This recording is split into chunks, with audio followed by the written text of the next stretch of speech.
Listen, I came here to punt for you and to tell everybody how wonderful you are, what a gentleman you are, and notwithstanding the fact that you visit the surgeon, you're still here operating at full force. Listen, I as my brand manager. And to tell everybody how wonderful you are, what a gentleman you are, and notwithstanding the fact that you visit the surgeon, you're still here operating at full force. Yes, Basil, did you actually record that? Yes. How much you paid the guy?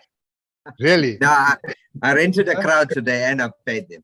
No, Oh, you know what he does? When he goes to bed at night, he plays this over in his sleep. It's motivation and it's encouragement and all those other good things. So much for walking Basil, alone. Basil, I'm not going to say anything good about you because I haven't received my payment. So as soon as the invoice is settled, I'll reconsider. Okay, no, 100%. Got you. Well, I don't think that payment will be anytime soon. Oliver, I don't believe that Basil wouldn't pay you. That's not within his scope. He pays beforehand. I know that. Oh, yo. Aish. Savir, we have to revisit those expenses. We have to Paying beforehand. How's it, guys? How are you doing? Good morning, all. Lovely. So, Basil? Okay. Morning, all. Okay, it's a Sambo from the Rising Sun.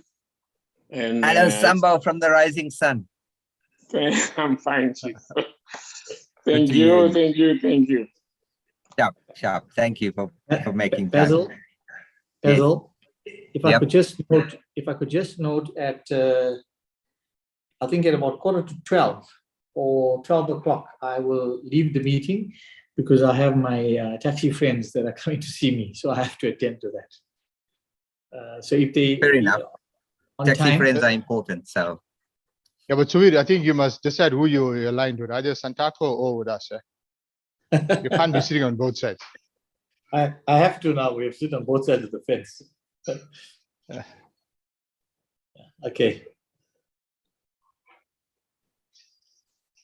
Now, these people just come and they subpoena you to these meetings, and but we have to see what we can do.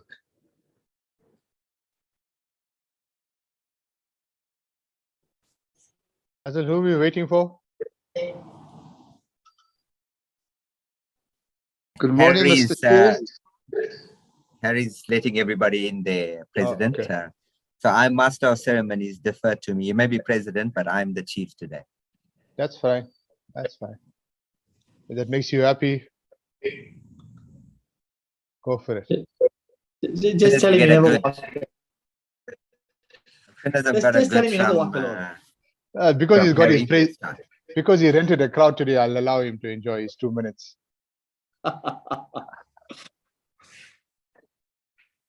Because Basil, you're on YouTube as well.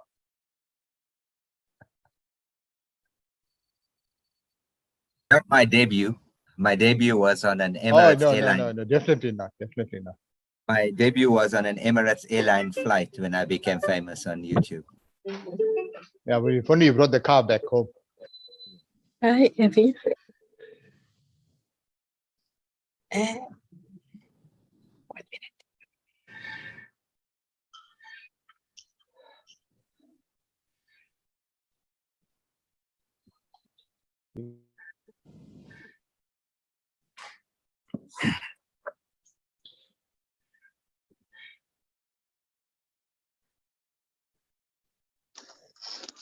Morning, Mr. Chair. Morning, Mr. President. Mr. Dolly's in the house. He has been here. No waiting on him this morning. Morning, Mr. Dolly. I'm glad you got this invite. Timely. I appreciate it, Mr. President. Nice of you to join us, man. So I'm the one that how was your I'm the one comrades that run? made the quorum full. Just remember, I'm the one that made the quorum full. If I did not attend the previous meeting, it couldn't go anywhere. So, No. I was very, very important. Actually, not. I was going to rent a crowd like Basil, so I will sort it out. No problem. Rent the crowd. Otherwise, you well, sir? You feeling good?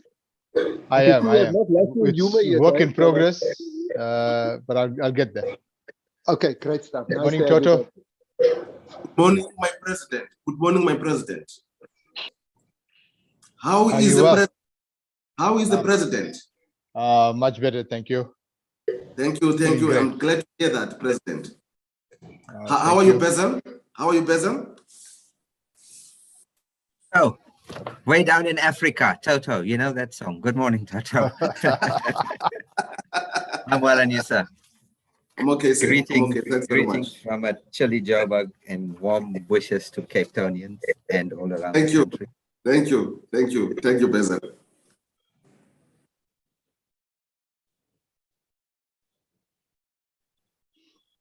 Morning, Mr. Toto. It's nice to have another colleague from the mother city, the most beautiful city here, on board. Thank you, sir.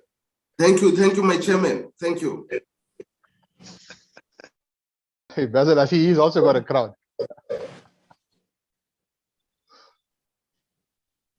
It's trending today, crowds. Yeah. Dolly, did you do the comrades? Did you run the comrades? I unfortunately did not. I ran it from my room, but hopefully next year I've got my eyes set on that, brother. Well done, well done. Because next year it's also a down run. This year was a down run. Next year it's a down run as well. So we'll see how it goes. Okay. Good morning, everybody. Welcome to Yeah, this Tom. event. We just need to do some housekeeping before we start. And I'm going to Morning, quickly Nui. share my Oh, sorry, screen. Harry. Yes, sir.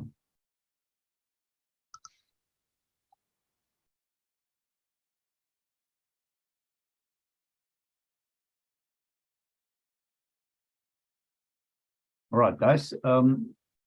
We can see the agenda on the screen for today. We're just admitting some more people into the meeting, but I think we can start. Just some quick housekeeping from my side. Thank you, SABOA, for working with the Transport Forum and your lines. We really appreciate it.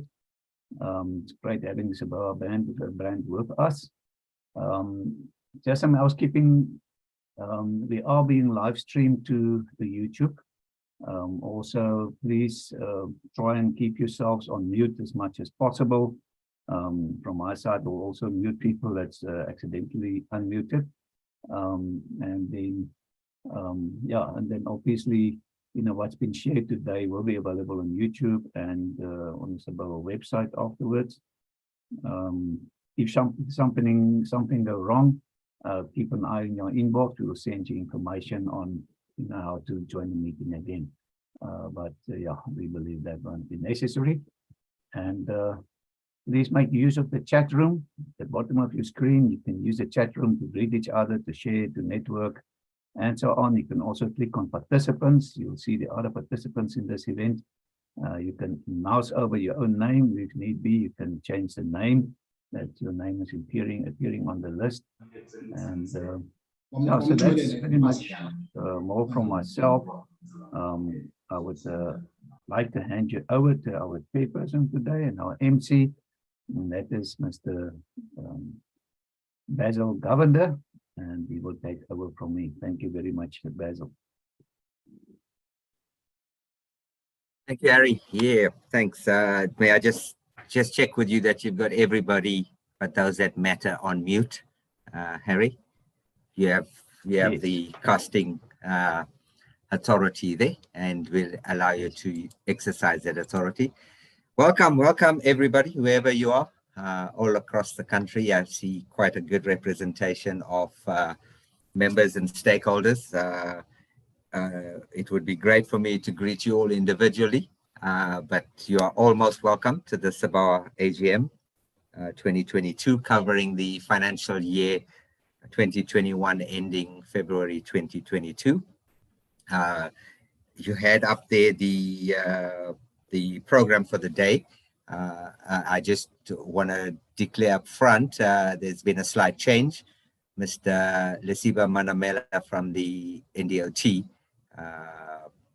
is unavailable to attend. He's been called, I'm told, urgently to a portfolio and auditor general meeting to discuss matters, public transport, and some of the issues at play. He's deputized his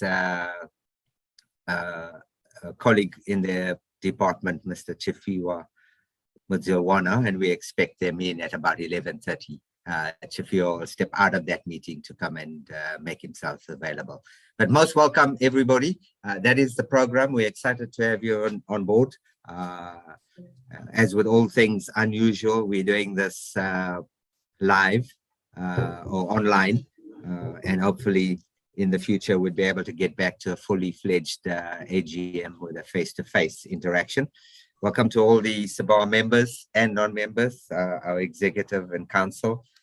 And I think without wasting too much time, that's enough for me to say. And on cue to introduce you to our president, Mr. Terry Morgan. Mr. Terry is one would call a doyen in the transport industry.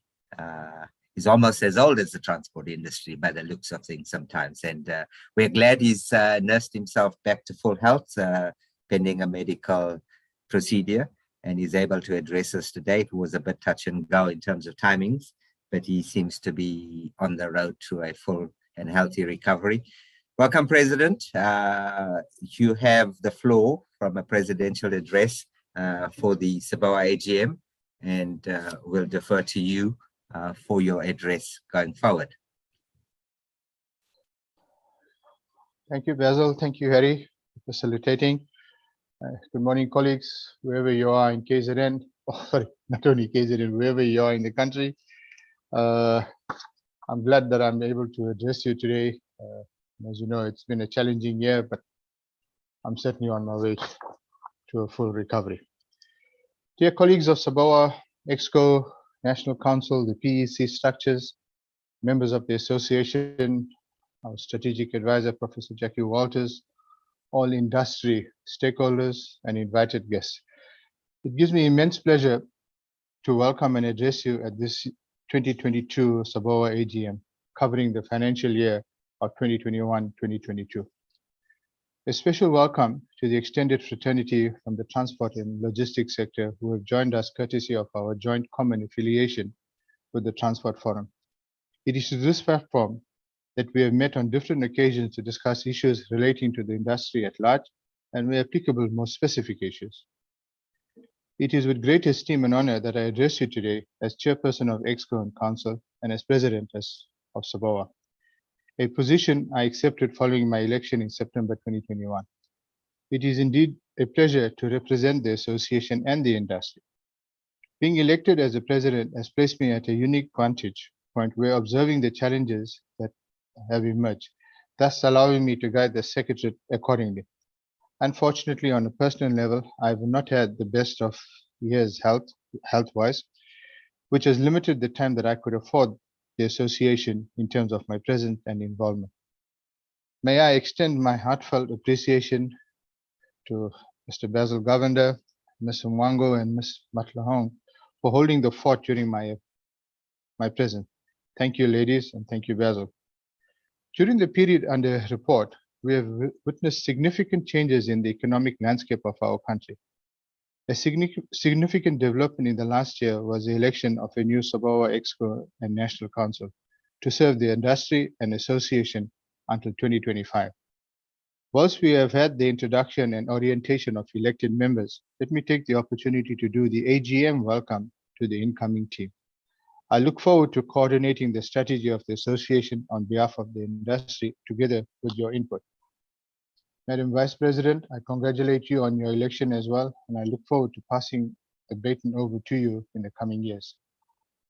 Colleagues, as you are no doubt aware, the last 2 years have been a challenging period, but we must recognize the appointment of our executive manager in 2022.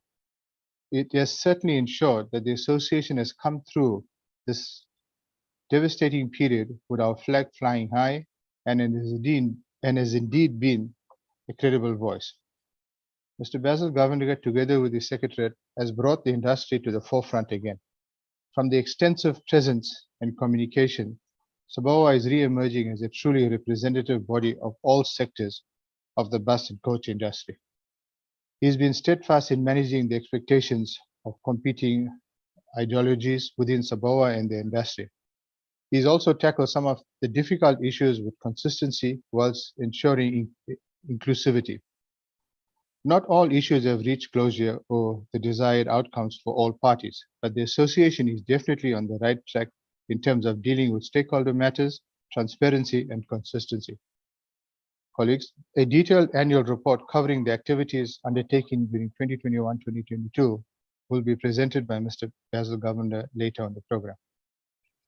In the first year of my tenure, I am pleased to report that the audited financial statement reflects a strong and sustainable financial position and cash flow as at the end of February 2022.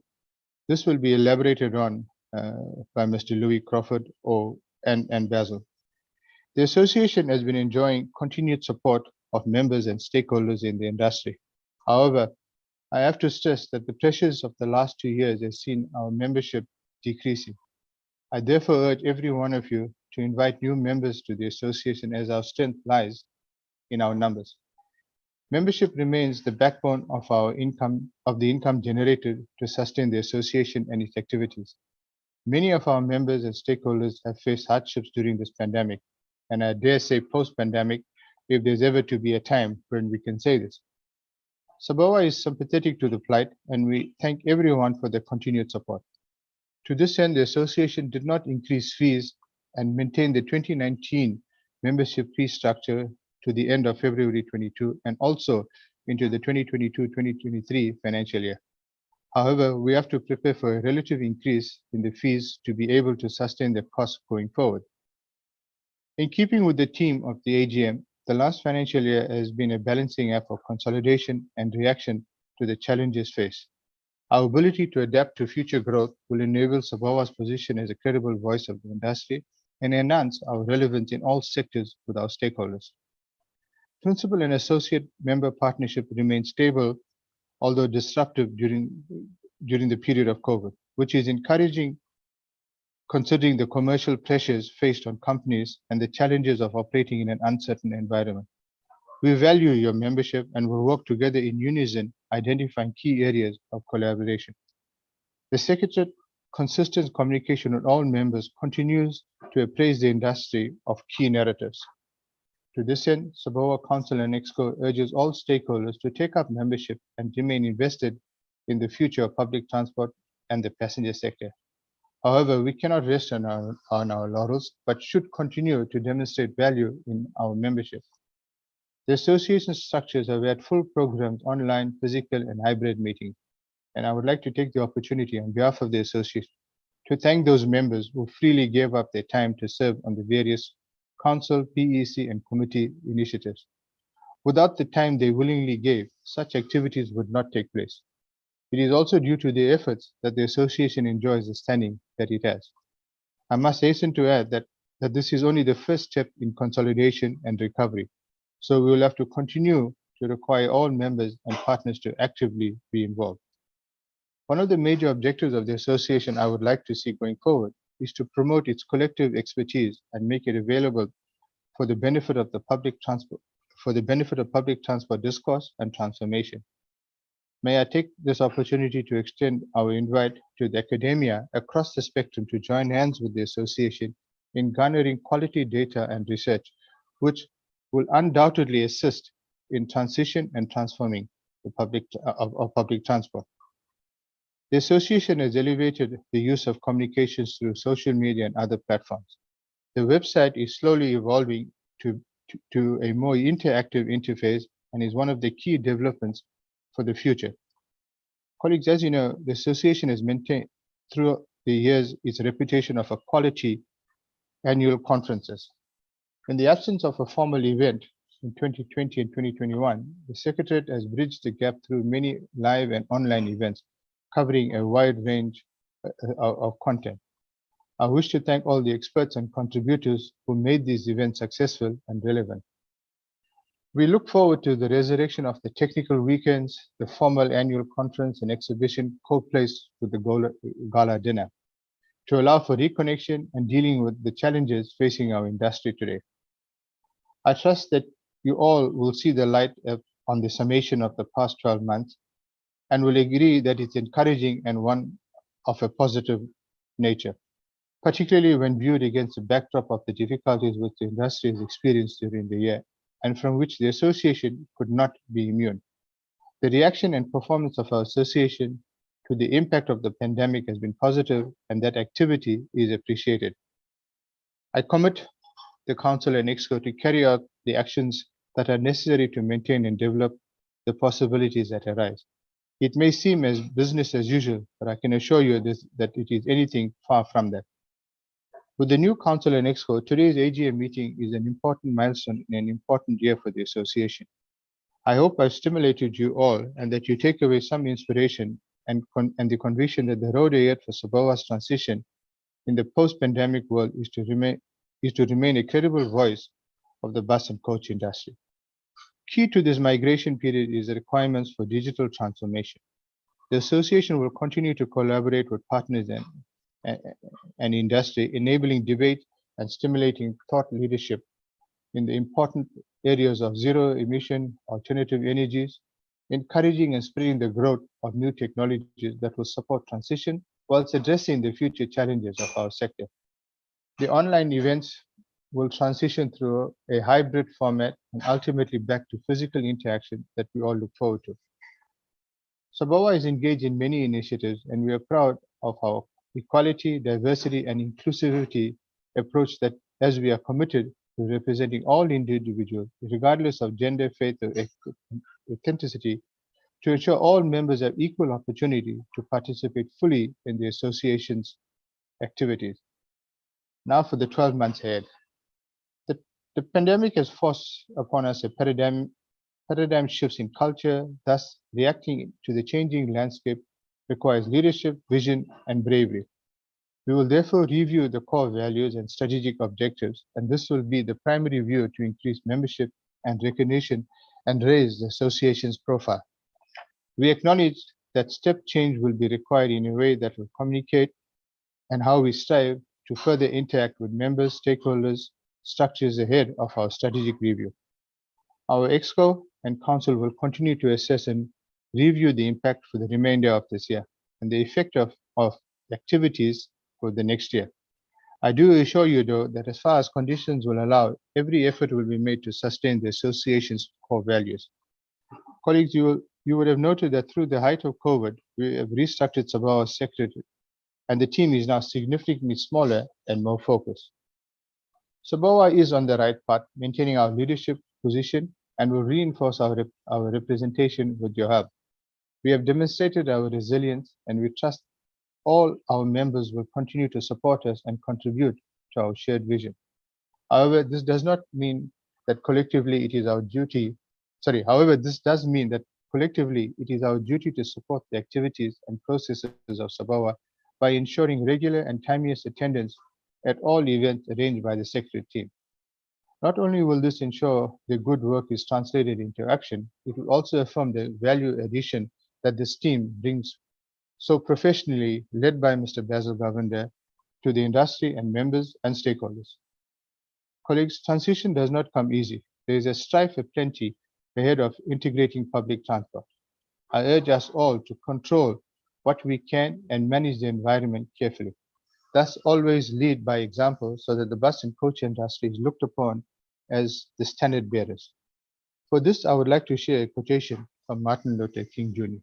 I quote, "We have learned to fly the air like birds, swim the sea like fish, but we have not learned the simple art of living together as brothers." Unquote. The day we as operators learn to live like brothers, life will be much, much better for all our stakeholders. Having said that, I would now like to hand you over to the team to take you through the real business of the day as per the program. Ladies and gentlemen, fellow colleagues, I thank you.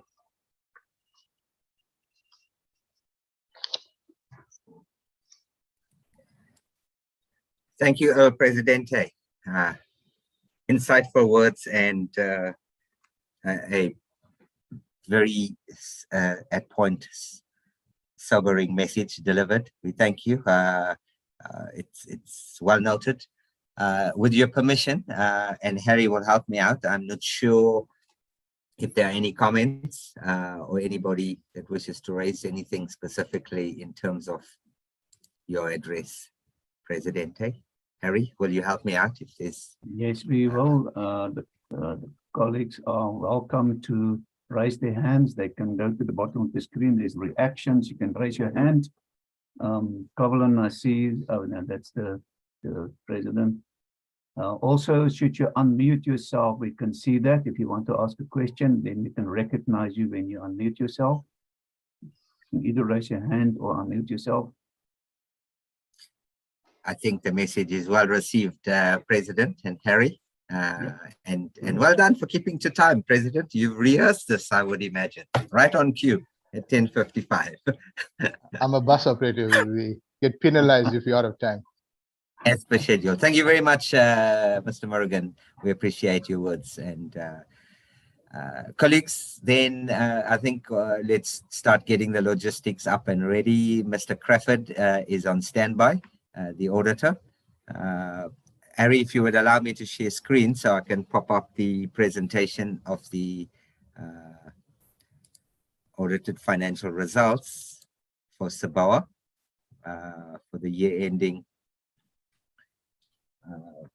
February 22. Colleagues, Louis Crawford of Crawford International is the designate appointee in terms of the auditing functions for SABOA.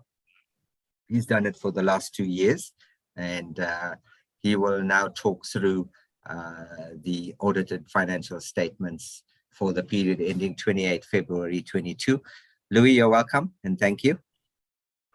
Thank you very much. Thank you very much for the opportunity, Mr. Chair. I'd like to discuss a few points, a few highlights from the financial statements. The first page you see there is just the cover page. On to the next page. In the middle of the page, you'll see the approval by the ExCo. It was done on my on the 25th of August. The signatures took place and the authorization and the approval was done earlier today. On to the next page. Something new in the financials was the address by the president. A 2-page. I take it as read. And then onto my audit report, which is a clear opinion. There's nothing to report. No problems were found. Then on to page 8, if I may, please, which is the detailed income statement.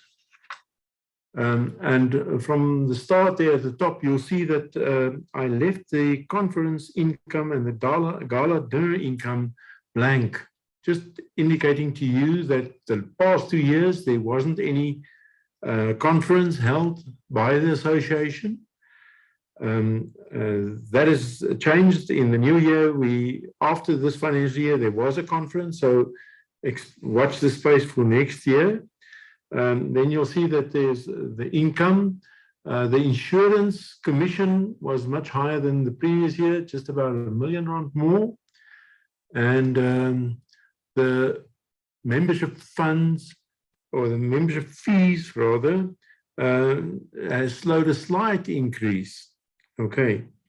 Then, of course, the interest that we received was much less. We used our reserves of the past year, and we're in a build-up process, but the reserves were small and the investment was small. That's why the interest on the investment was rather less than the previous year. Then onto the expenses. The expenses, you'll see that we've incurred some conference costs for the year, for the conference that's going to be held later on after the 28th of February. We accounted for it in this current year already. It was expensed. The salaries and wages, you'll see, also came down a bit. The reducement of staff was there, the main reason for that. The accommodation and entertainment was less. We traveled less. The bank charges stayed more or less the same. The computer expenses was there was a reduction in that. The depreciation is just the depreciation on the equipment and the office furniture that we hold. The insurance, a slight increase. Leasing of equipment, we've exchanged the old equipment with and replaced it with a new multifunction printer, which is working wonders for us. Then the membership and public subscriptions was a slight decrease in that. There were no office maintenance. And then you also see that the office rental was much less this year as we're at the Indwe facilities. We're saving quite a bit of money there. Postage and telephone, not too bad, a slight decrease in that. Printing and stationery, the previous year, 2021, was a very quiet year for us, but it increased in this current year. And then there was a strategic planning workshop held during this 22 financial year. We also had some staff training and then a bit of traveling expenses for the meetings that was held. The auditor's remuneration is there, and then the professional fees, that's legal fees, and that was 300,000 rand that was incurred for some case, I think, with Joburg Transport. Well, Basil will give us more info if you require that. And we've just expensed it during this year. Of course, we showed it as an expense now, and should that money be recovered, it will be shown as an income. This has left us with a surplus of 643,000, whereas in the previous year, when things really were tough under COVID, we ended up with a 1.8 million loss or deficit. And on to the next page, please. I just want to explain something there. This is the statement of change in net assets. And you'll see there that the accumulated surplus at the beginning of the financial year of 2021, that's really the last day of 2020 February financial year, was 1.9 million and 313,000 building reserve.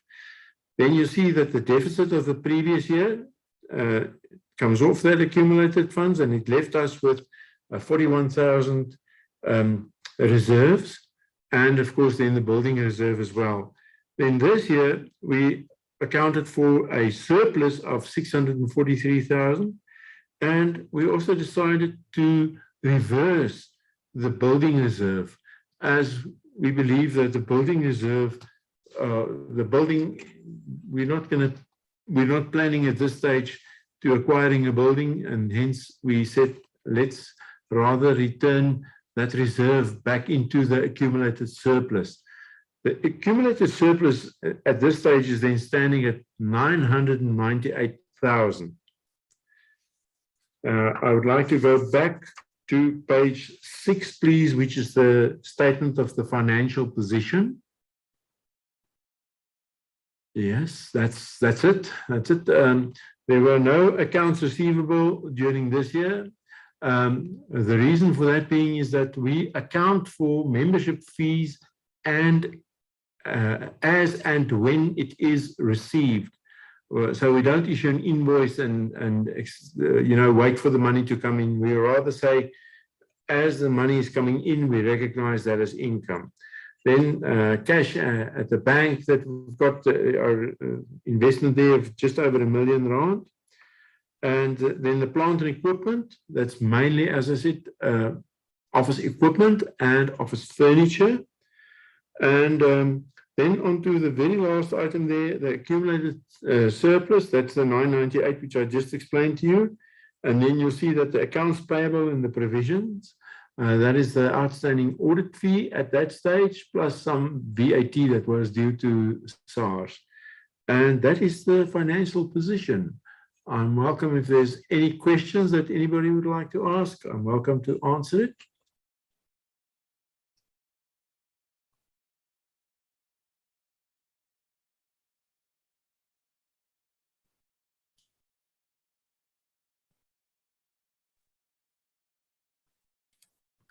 Thank you, Louis, and thanks for your contribution towards ensuring that as an association, and specifically in NPO, that we are compliant and ascribe to all the governance procedures. And we appreciate your time invested in that. I don't see any hands or a question at this point. Harry, from your side? My side is good. No comments here. Okay, then just as a tail off on the audited financial statements and the report thereof is available on request. It will be uploaded to the website in due course. They've been formally approved by the Exco Council of SABOA, and they are accessible to members only at this point in time. On request and approval, we'll consider the sharing thereof. Good, folks. I think we're moving at quite a good, brisk pace. Harry, where are we in terms of our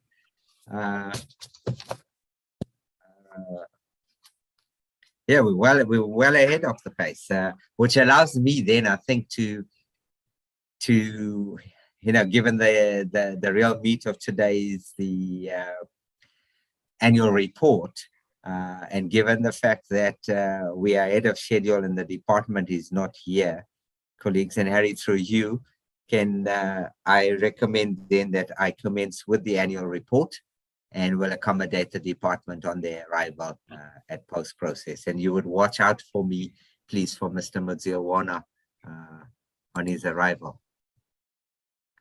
Will do, Basil. Do you want me to interrupt you, or are you going to No, I'll complete it, and we'll let Mr. Mudziawana take the slot thereafter. It seems like we are ahead of schedule, but thank you. If you may just then share my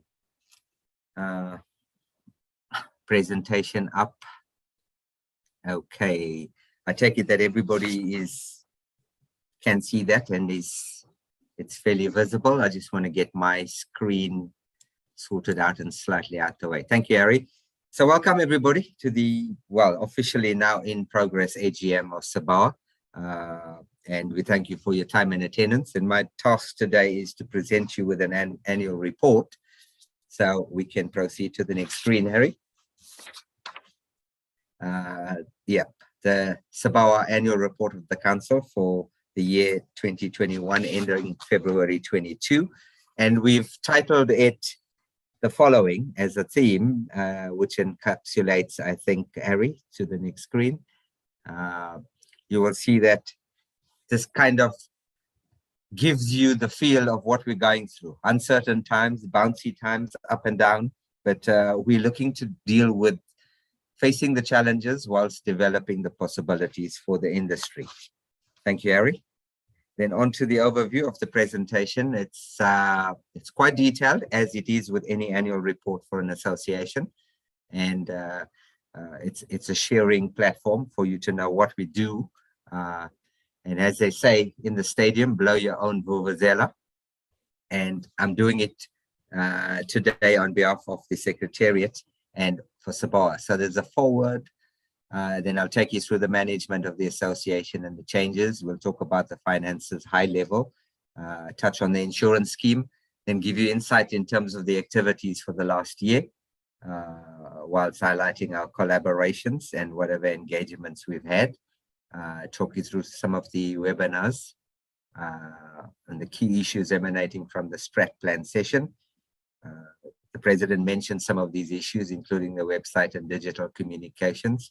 I have a special note of recognition for an industry member and an industry operator, which I think is exciting. And to my thanks, and then the final word. A caveat, my presentation and address report has a lot of acronyms and abbreviations. For those of you that don't know them offhand, I've included a glossary to help you at the end when you do access this report from our website, or when it's made available, or the presentation via the transport forum. Thank you, Harry.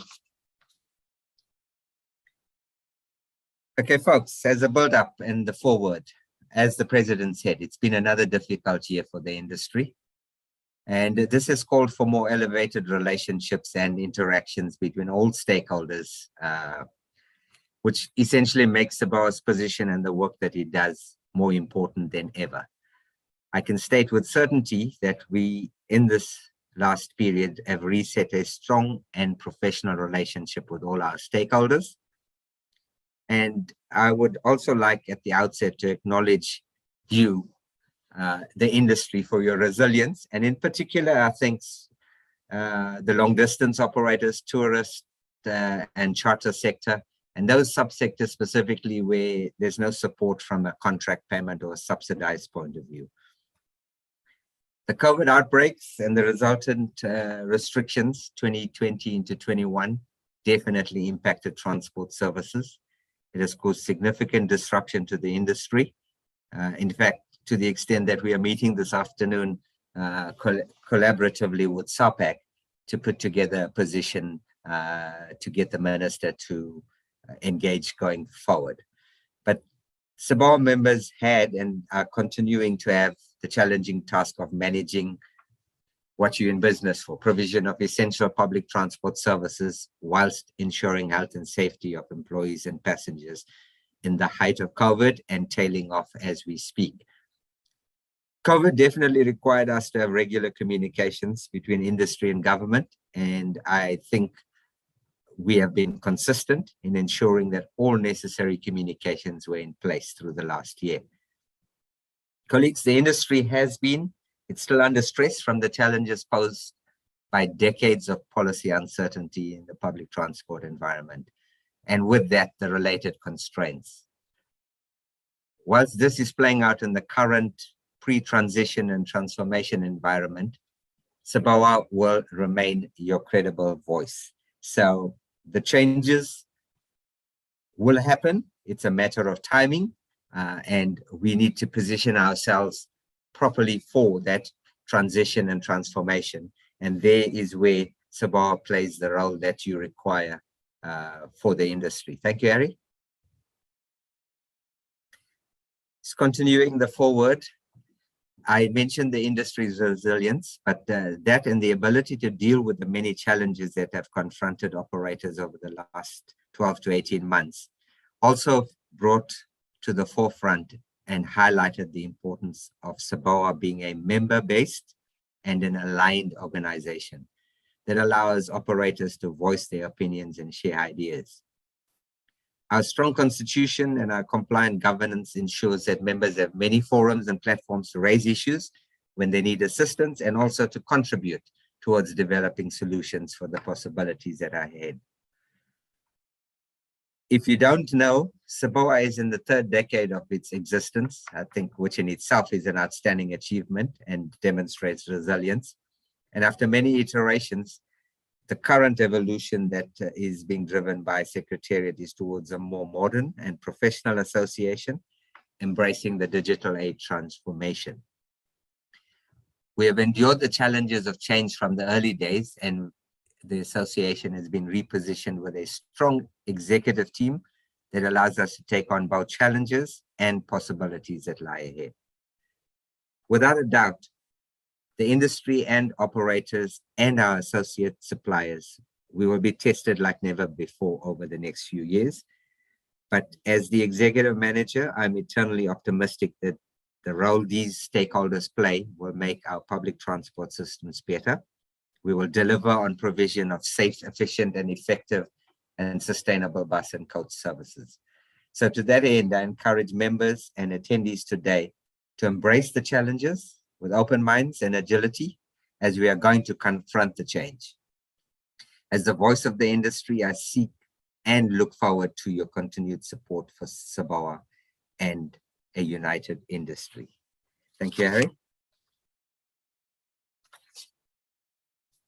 So just a little bit about the people. They always say a little bit about the people. The faces to the names. Here's the management of the association. We have as the president indicated, a smaller team, permanent secretariat managing the affairs, 3 full-time employees and 1 on retainer. You know myself, you know Professor Walters as strategic advisor.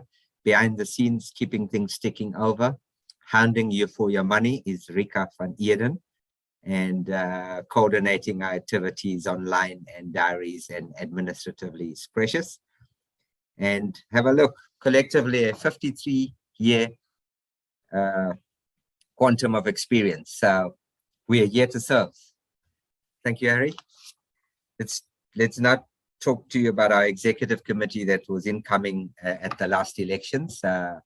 We are comprising category A and B members that draw to the executive, an 8-person executive led at this point by Mr. Terry Murugan as president, assisted by Ms. Imogen Mwango as vice president.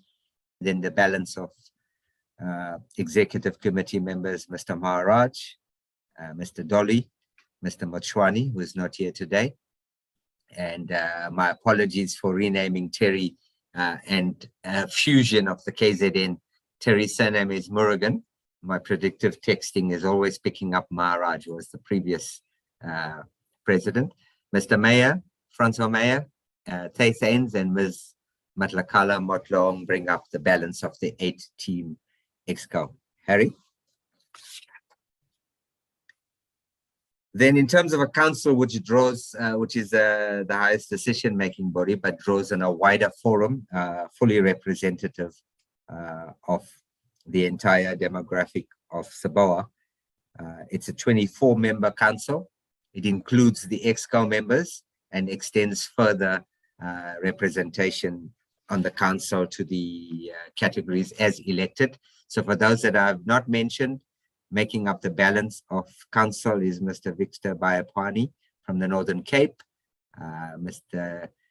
Chabedi Ramate from Free State, Ms. Dlomo from Eastern Cape, Mr. Kumisa from Eastern Cape, Shani Ramcharan, KZN, Mr. Pakadi from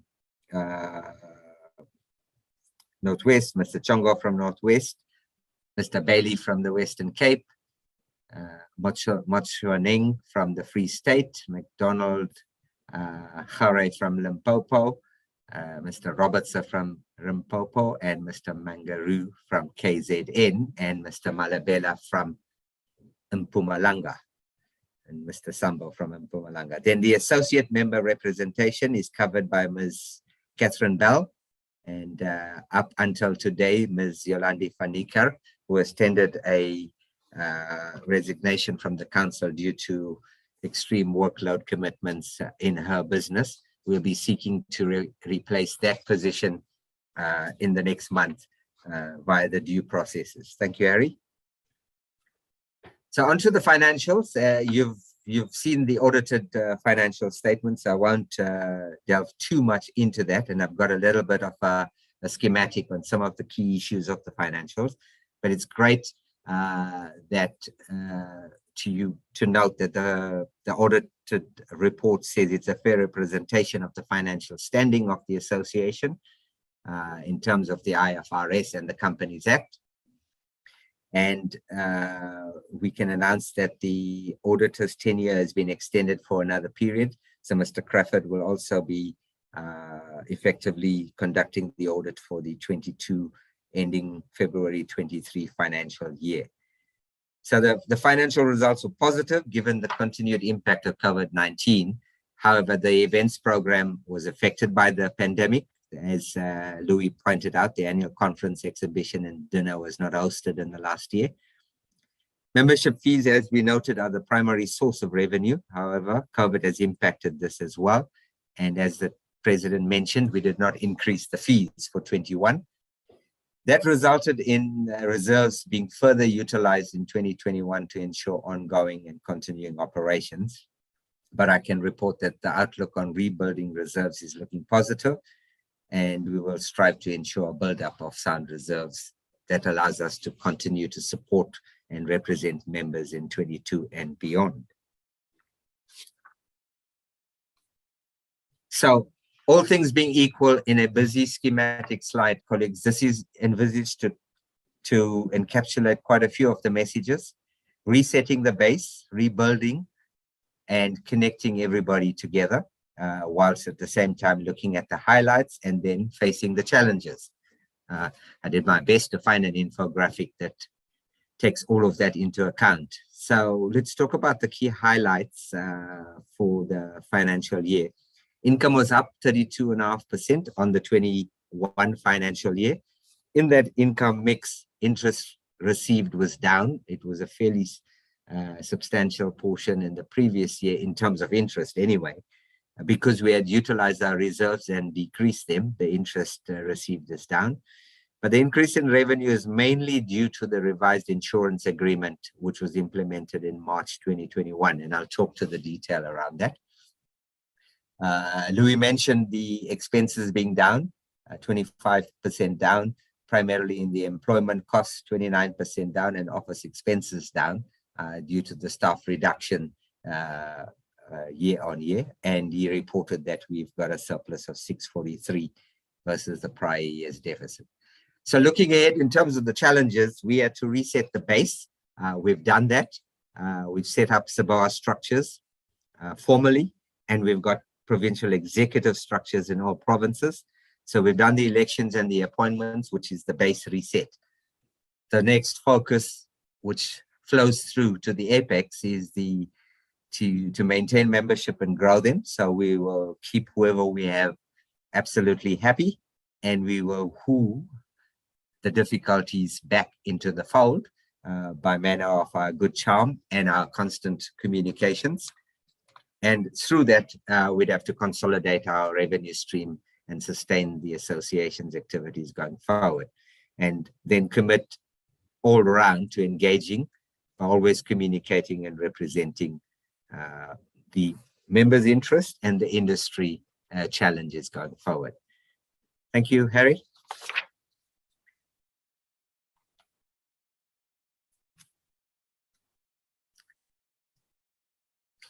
Okay, coming at you from all directions and very busy, because membership is potentially the core issue or core income stream. This is a 2-year reflection just on the onset of COVID 2020 to end of February 2022. For obvious reasons related to COVID and some other pressures that emanate and are still lingering, we've seen a 60% drop in membership numbers through this period ending February 22. And if you take the splits and you look at, as you would know, that SABOA membership is made up of a principal membership, which is operators and owners, and then an associate membership.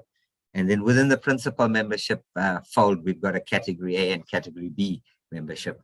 But you look at that trajectory, it's all in the negatives. There's been a 66% drop in category A, which comprises your P10 and P20 category of bus ownership, 1 to 10 and 11 to 30. And the category B membership, which is 31 plus, has also seen a 28% decrease. And associate membership has seen a 22.5% decrease. So just, it looks busy, but if you look at it kind of period starting in the light blue and period ending in the dark blue, in the P10 category, we had 424 beginning 2020 members, we're down to 146 paid. Then in the P20 bus category, we started off with 29, we're down to 18. In the category B, large, we started at 32 and we're down to 23. So in total, principal members, operators and owners from 485 to 177. And then from an associate member SMME status, we had 5, we ended up at 4. And we had 35 and ended up at 27. So a downward trajectory on all membership statistics, whilst concerning, I think is relative in the context of broader association and membership statistics. When I consult with fellow industry associations like the TBCSA and the like, they are reflecting the same, but the trajectory is starting to normalize. On the positive side, we did have new members join us, and we must give credence to that. So there is some value in what we bring to the table. We started, well, had to zero the base in terms of new membership, but we received and joined up 12 new P10 members and 1 category B member, 13 in the principal owner operator fold, and then we had 3 SMME associate members. Not out of the woods yet, but our commitment is to keep members happy and relatively comfortable with the service and value that they receive. And we say to you, challenge us in terms of the value you believe that you should be receiving and may not be receiving. Thank you, Harry. So colleagues, an alternative income stream into the fold is the short-term insurance scheme. It's had many iterations over the last 15 years for SABOA and the industry. At the last AGM, I spoke about the dissolution of the multi-panel service provider portfolio that proved onerous to manage under FSCA regulations. That was dissolved in February 2021 and timed particularly for a new revised insurance agreement that we implemented in March 2021 for the last financial year. It is a 5-year agreement between Ability Underwriting Managers with the insurer, Inverus Services as a broker, and SABOA.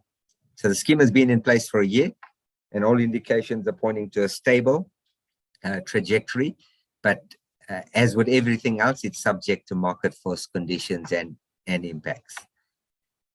However, the insurance scheme partners are committed and are actively involved in information sharing sessions, and they are generally available even at regional basis to all members and stakeholders.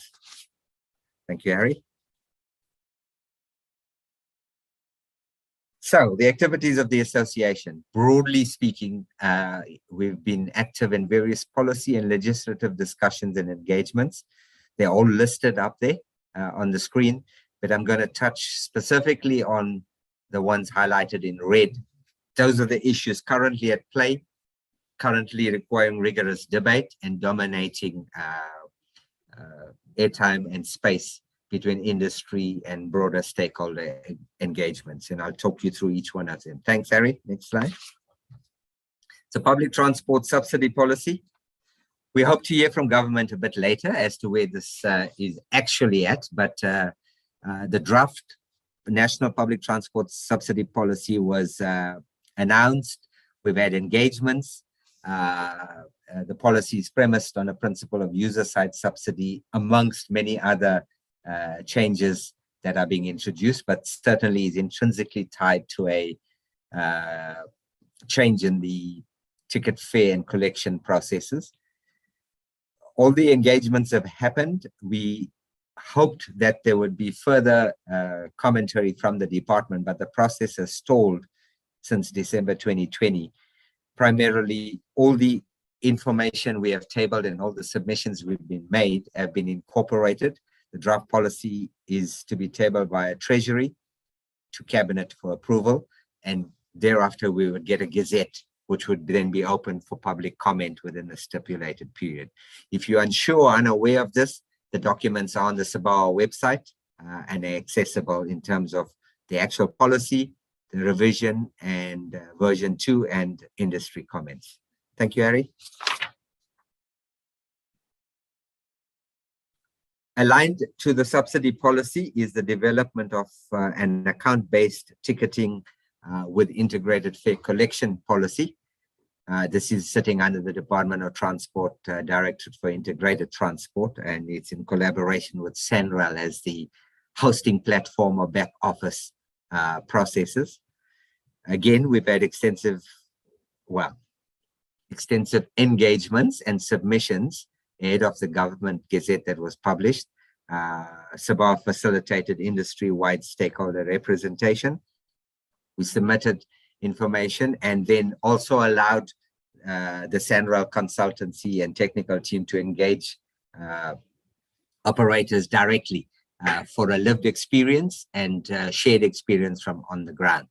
Here again, we wait further feedback in this regard as it is tied to the subsidy policy. But I do note that certain municipalities, the city of Johannesburg has put out a tender for account-based ticketing and integrated fare collection. The tender is closed, but we will hear in the future, I'm sure, how they wish to proceed with that. Again, all documents here are available on the website. Thank you, Harry.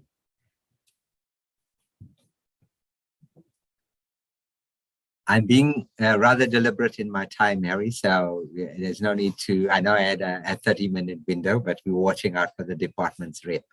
So another key piece of legislation, colleagues, was ARTO, and I urge you all to get familiar with the processes. It is somewhat stalled at the moment, but our engagements with the RTMC have led to a good alignment, and they've committed to making themselves available regionally and individually with operators and entities that are grappling with some of the issues ahead of what may be and implementation down the line. So they have initiated roadshows and educational information sharing sessions provincially, but whilst in the province, they will avail themselves to any stakeholder that wants them to come through and do presentations and talks to your organizations and your staff from the like. So when they've done that, they will share with us inputs and proposals that have emanated from that roadshow.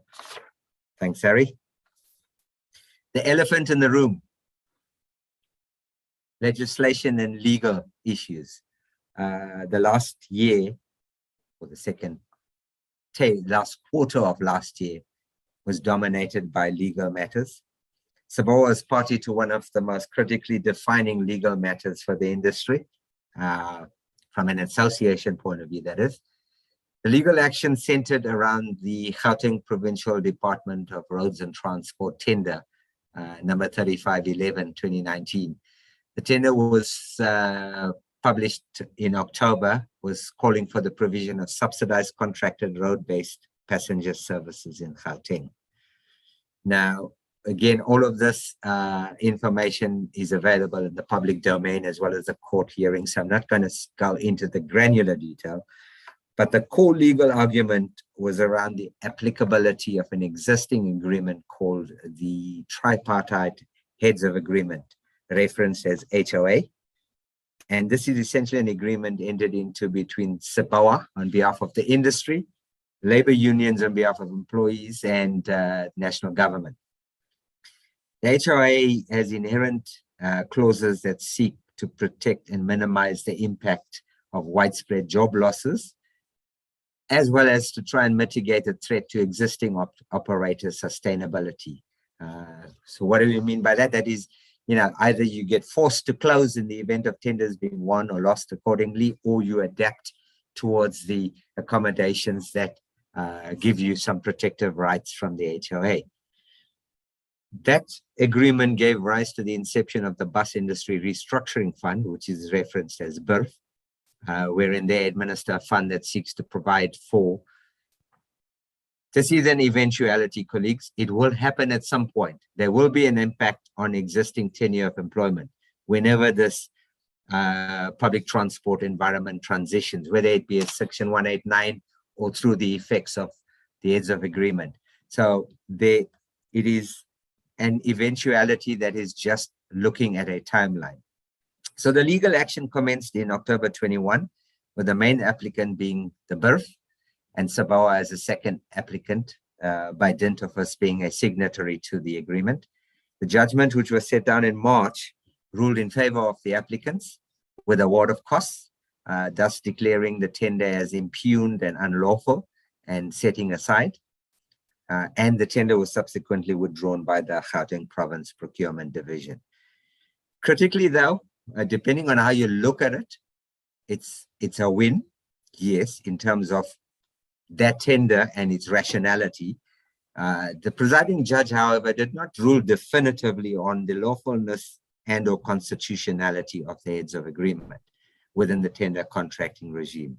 So that's still, we have a ruling in terms of this tender, whether the applicability, constitutionality, and lawfulness applies in the next round of tendering and or in terms of macro procurement and treasury regulations.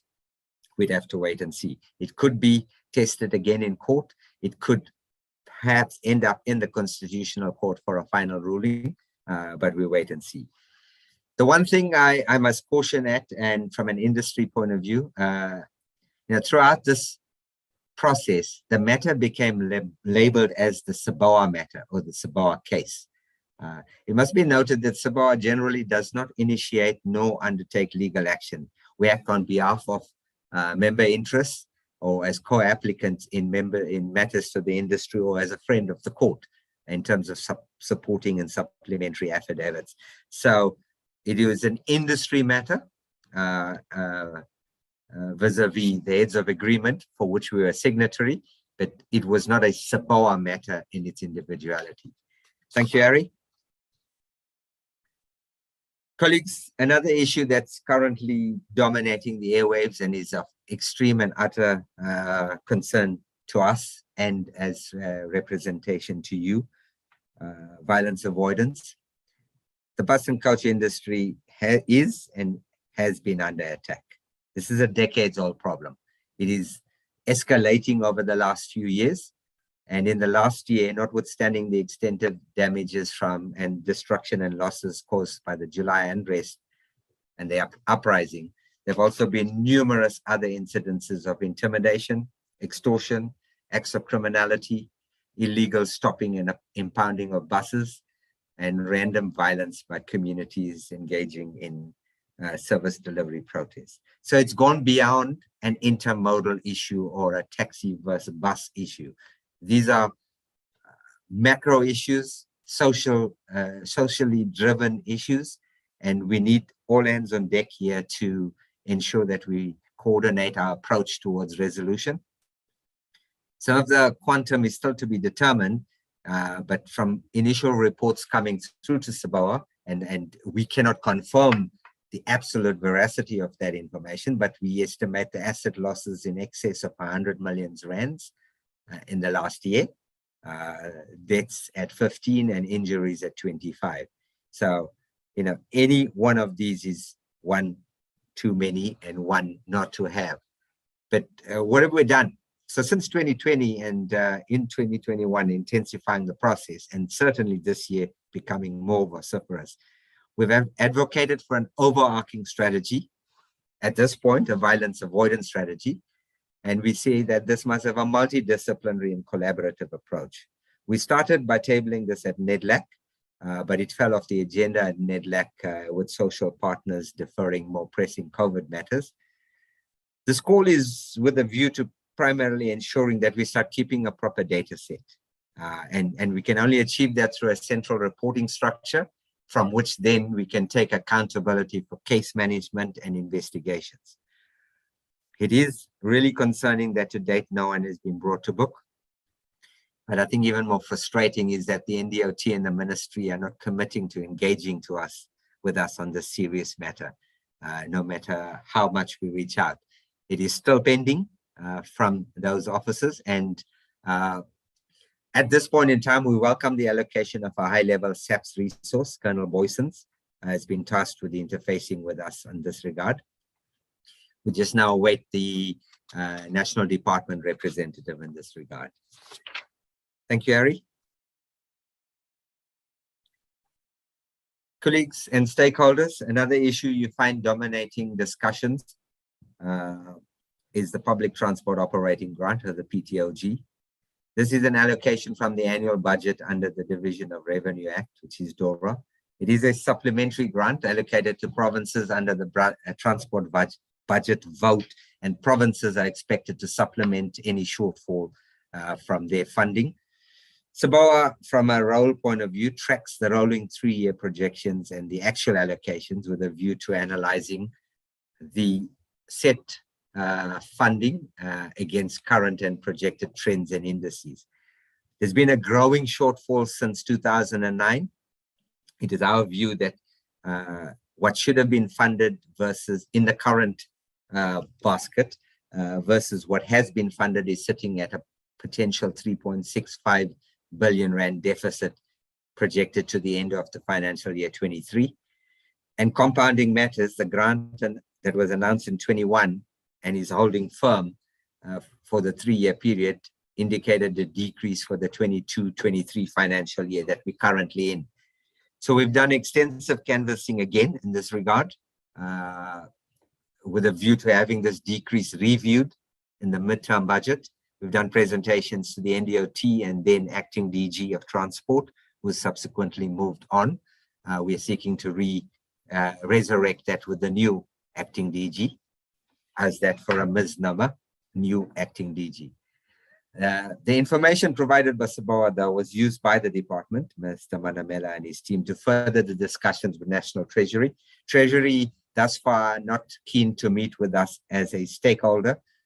They want us to work via the department. So we wait further engagements in this regard as well. Thanks, Harry. In terms of collaborations, we have a wide and diverse matrix of stakeholders. I really enjoyed this part of my tenure as executive manager, giving me access and allowing me to engage with this wide range of stakeholders. And we ensure ongoing communications with all our stakeholders. We build collaborative understanding to the extent that I am now also getting good reciprocal representation from sister associations and stakeholders, always projecting the SABOA position and the access to SABOA wherever the platforms allow.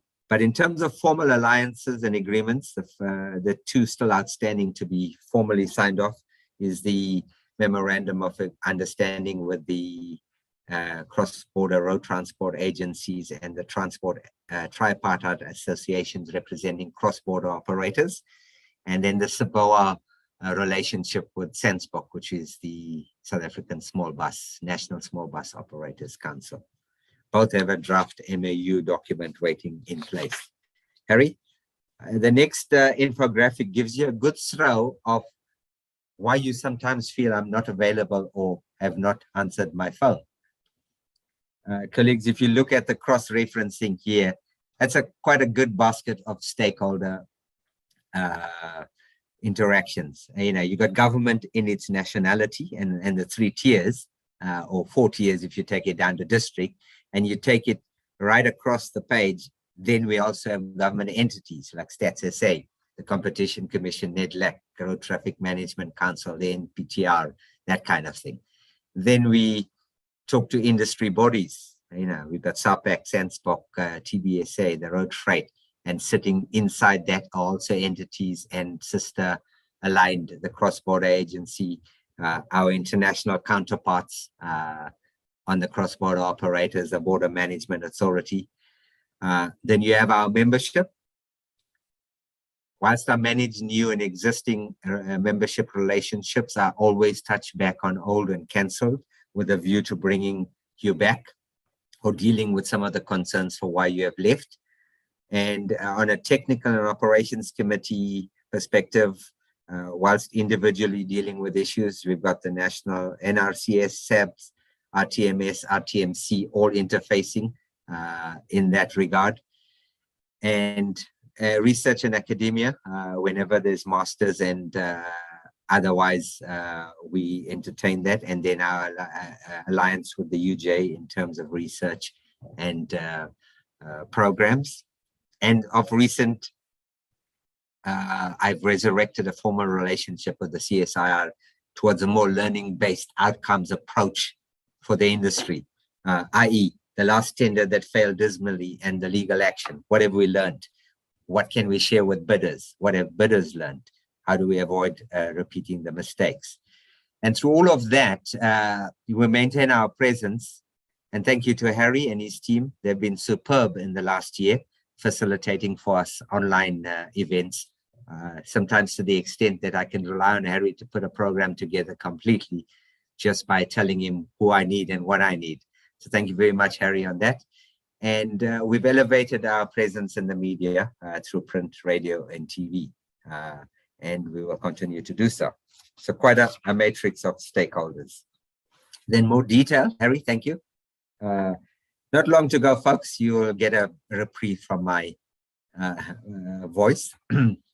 So more direct stakeholder engagements. Our constitution asks that we have scheduled meetings as set out. However, with the disruptive environment in the last year, and then the slow easing of restrictions, we moved meetings back slowly from virtual to physical, and we're now encompassing a hybrid format. And I quite like the hybrid format in the sense that it allows people who can make it physically to do so. And it also gives us a broader reach because we have a national presence for the rest of our members. So for information, those are the SABOA Ex-Cons Council meetings held as per the constitutional decree of SABOA. Thank you, Harry. We have 3 formal other structures and two that have been long-standing: Technical Committee and Operations Committee. During 21, the Technical Committee reverted to 4 online meetings with the COVID restrictions. under the guidance and chairmanship of Mr. Gideon Neethling. Albeit that they were open to all members, the attendance has waned through this period. So Gideon and I are working through some strategies to resurrect attendance. Notwithstanding that, though, the meeting dealt with key issues from regulations, safer vehicles, payment on levies by OEMs and bodybuilders, homologation issues, seating capacity, ARTA-related issues, RTMS presentations, and of recent elevating the agenda towards alternative energy vehicles or electric buses. And the Compatriot Committee, Operations Committee, is astutely chaired by Mr. Bram de Jong, and they generally deal with the following issues wherever we have the need to. The Department of Transport, Public Transport Safety Plan, Driver Training Academy, discussions, the committee's terms of reference, feedback from the DOT SABOA task team, again, ARTO, NRTA, BRT operations, RTMS, and the impacts of COVID-19. So we will have oversight and we will facilitate the elections of the chairpersons for these two committees in 2022 for the next term. There could be a re-election of the designate chairs or new bodies, but we will update you accordingly. Thanks, Harry. And then lastly, in terms of direct stakeholder engagement, I facilitated the creation of the associate partners, not partners, associate partner or members forum meetings. I thought this was a crucial platform to bring our associate membership closer in their sector or their dynamics, as well as to SABOA and the industry for ongoing interaction. So it was created for the partners to receive direct feedback and updates from the Secretariat, as well as to engage and contribute to wider SABOA matters. It's also a process where we deliver access to the wider SABOA membership. It has not been taken up enthusiastically. I think there were other pressing issues through COVID, and this is generally a forum that desires physical interface and meetings, not so much of the online sector. So we will persevere to make this a growing success. So we had 3 meetings, and we will revert and initiate the physical meetings 22 onwards. Thank you, Harry. From a webinar and online event presence, I spoke about Harry's assistance. The Transport Forum has become a critical platform. I think not just for SABOA, with a wide range of service offering that Transport Forum offers, I urge everybody who seeks an alternative to explore that with Harry. But in terms of the events for the year under review, we participated in events dealing with improving our public transport, risk and insurance post-COVID, and a Department of Transport hosted integrated public transport network in international context.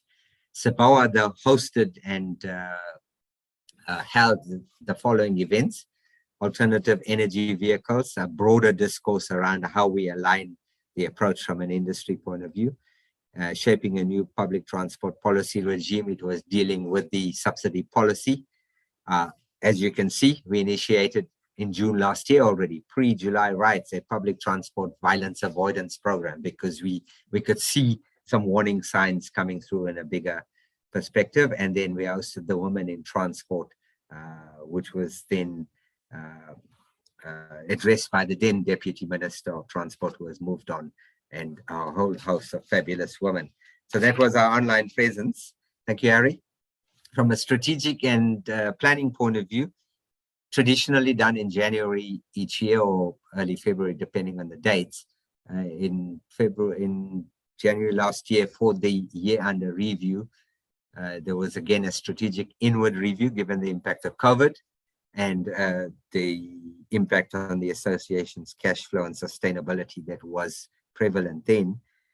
The key issues focused on then were the SABOA finances, the insurance scheme and office accommodation, and the resolutions taken and adopted and unfolding flow from that. So the finances, way that we would utilize the reserves. And as you've seen from the presentation of the financial results, the reserves were used to sustain operations until stability is achieved. The mandate to hold membership fees unchanged for a year, and to implement the new revised insurance scheme, which has been done, and it's a year into the fold. And then the office relocation was endorsed, and we now reside in Central Street out in the state. And at this point, I would give a special thanks to Mr. Peter Olliott, Stan McDowell, and the Indwe team for facilitating our transition into this offices. Ideally located, well suited, with good facilities for physical and hybrid meetings. It has added value to Secretariat's functionalities. And as we spoke about, the annual conference and exhibition has not really happened. 22 happened in terms of bringing the industry together again, but we will resurrect it fully forward. Thank you, Harry. So our website and digital communications, we do have a challenge with our website, so bear with us. We are in a phased process of upgrading and modernizing. It's not one of those websites that we can click on to fully interactive. It has a limited scope in terms of the original website design, and the cost limitations around fully revamping it are prohibitive. So we don't have a full process that's menu driven that can give us real-time traffic and data analytics, but we're working to that. There's also a limited failover protection, so we want to minimize the number of the amount of information there. But we regularly update information, and we're in the second phase of our redesign, which is now allowing for drop-down menus and tabs. But I think in a digital space, we've improved. You are seeing us now more regular on social media through Facebook, Twitter, and LinkedIn.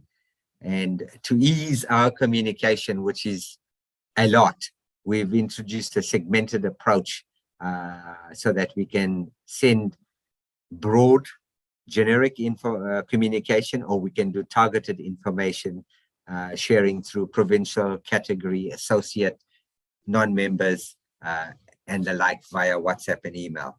And our SABOA WhatsApp group platform allows us to be connected with all our members and communicate at all times.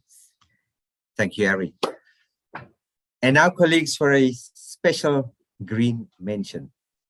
You might think, what the hell is this? An alternative energy vehicle space. Yes, the discussion's unfolding, but I think it is incumbent upon me. The special note and emphasis on green is also a special note of thanks and a super shout out to the Golden Arrow bus services.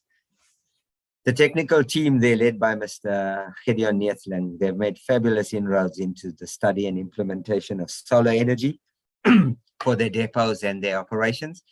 But more importantly and broadly from an industry point of view, they are leading the way in the bus sector in terms of testing and running electric buses. Colleagues, this is pioneering to the extent that we may and eventually end up with a data set that will help us make decisions and share info going forward in terms of electric bus operations. So on behalf of SABOA and the industry, we salute Golden Arrow for this initiative, and to Mr. Mayor, Mr. Neethling, and Mr. Mayor 2, Derek, we wish you success along this route, and please do keep it up and share with us going forward. Thank you, Harry. Getting closer to the end when you see the word thanks up. So formally, the following thanks on behalf of members, the EXCO and Council. I want to extend appreciation to all our stakeholders within the government departments when they are accessible, and the various tiers of government when they do engage, operative word being when.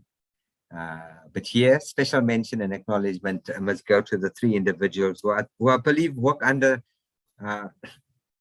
trying conditions, but try to give us access as often as possible. Mr. Lesiba Manamela, Mr. Chifiwa Mudzilwana, who may join us shortly. And then in the latter part of the last financial year, Ms. Kibi Manano, when she was acting DDG.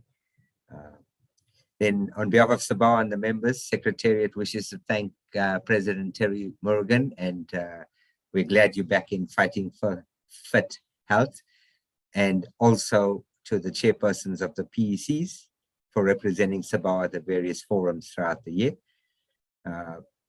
Special word from my point of view, appreciation to the National Council and Executive Committee of SABOA. They're always willing to participate in committees, meetings, and workshops, and for your guidance and leadership over the last year. Our associate members, your loyal support over the years, and those who have paid. Just reiterating again, your support stretches much wider than just providing sponsorship for events such as SABOA Conference. We need to take that to the next level.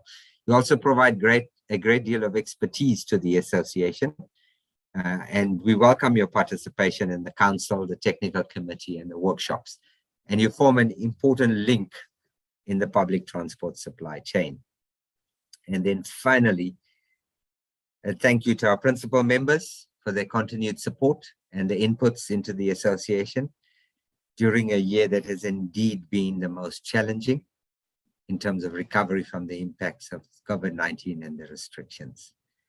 And a little bit closer to home and in the building, on a personal note, thank you to my secretariat team, Precious Selby and Rika van Eden, for the committed approach to the tasks and consistency through the period of what was then remote, now hybrid, and to Professor Walters for his assistance and input at a strategic level.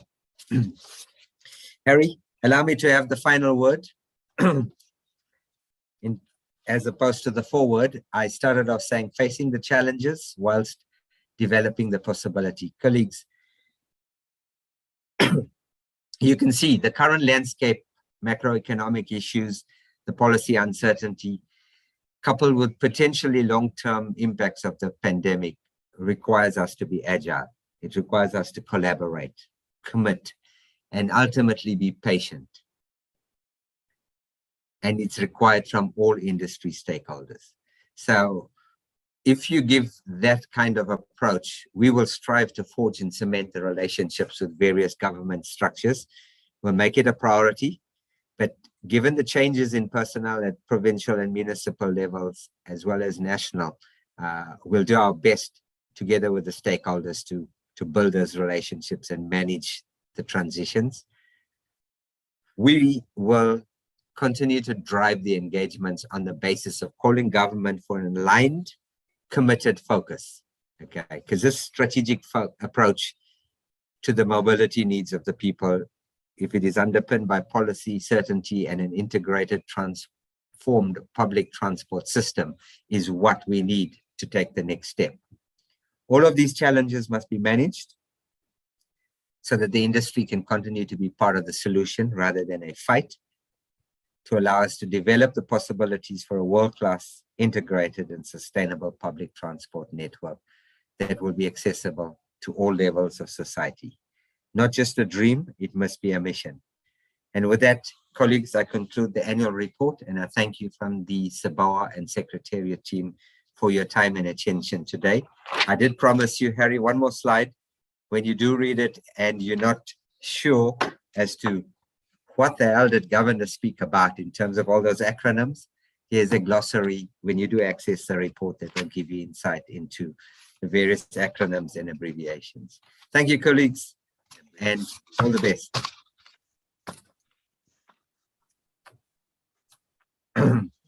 I think I've earned the right to be silent for a bit, Harry. Basil, are we going to have in the Department of Transport presenting? Let me please check. Yeah, give it in time. If you can engage people there, note for me, Harry, if there's any questions or not. Let me just step out to make a phone call to confirm attendance. Let's do that.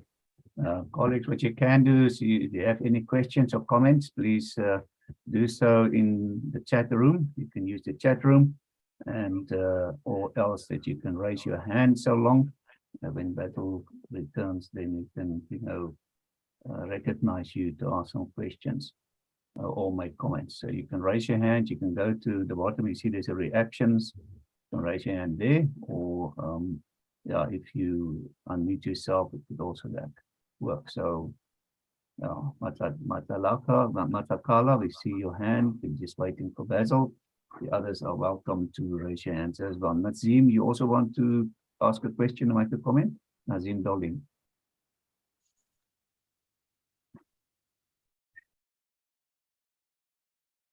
Right, so we've got Matlakala, those far.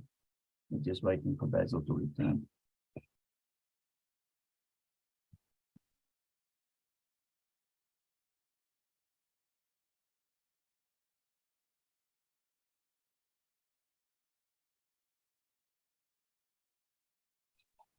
Sorry, Harry, has Basil stepped out to check on the officer from the Department of Transport? Basil just went to make a phone call for Department of Transport to hear whether they're going to present. But I think there's somebody online already. The gentleman that we're waiting for is online. Okay, let me talk to Basil quickly. Harry, I see that the Chifi is online at the moment of the DLT. Thank you, Prof. Jackie.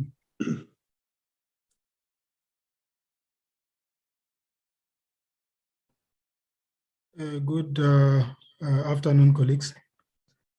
Hi, Hi, good afternoon. Yes, can you perhaps Am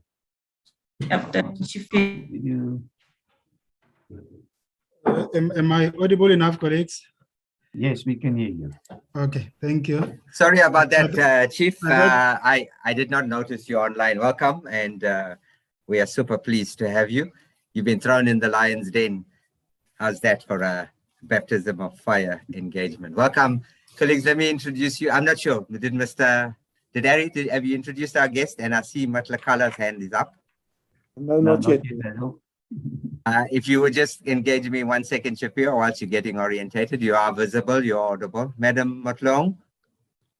I thought maybe let's not ask the questions in the presence of our guests. Maybe let's allow him to do a presentation, and then we can field questions thereafter. 100%, 100%. Mr. Mudziwana, thank you and welcome. Colleagues, Mr. Mudziwana is from the National Department of Transport, Public Transport Development. Is that correct? Yes, the Chief Directorate is Public Transport Industry Development under Mr. Manamela, and I am the Director responsible for Contract and Subsidy Management. Thank you. Correct, Mr. Mudziwana.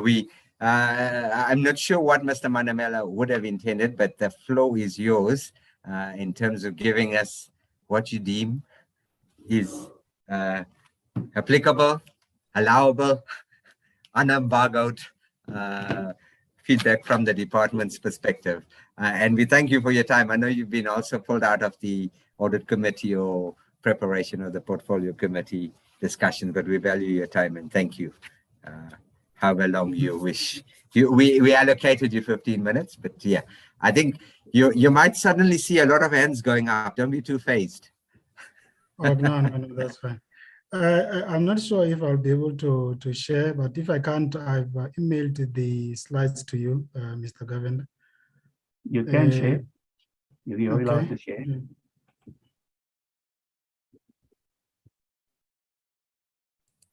Try your sharing and let's see if it happens. Otherwise, I'm calling up the mail. Okay.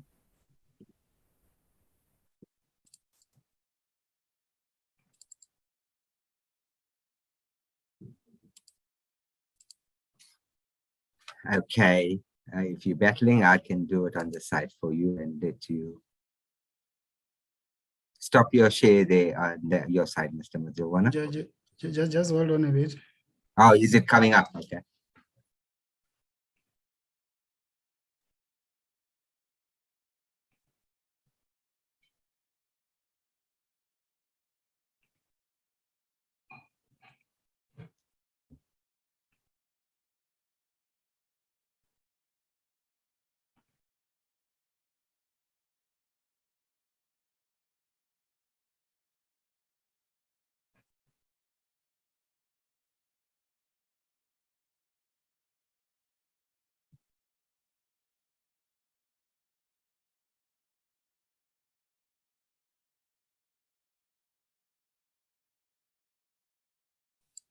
Are you winning, Chief?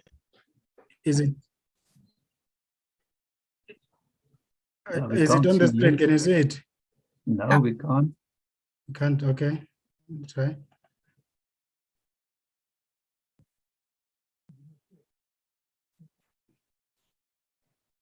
Let me try. Just stop on your side, if you are, I'll help you.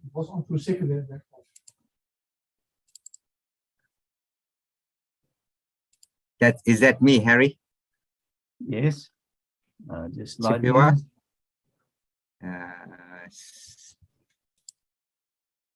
I've stopped it from my side. Can Okay, there you go, Chippewa. Can you see it? Yes, it's fine. Can you see the screen, Mr. Majawana? It's funny, I can't see it. I'm seeing my screen, but just written Zoom. But it's fine. I can talk through it. Yeah, you can just tell me when to go. I've got it up on the screen. You can tell me when to move the screen then. Okay. Yeah, I can see it now.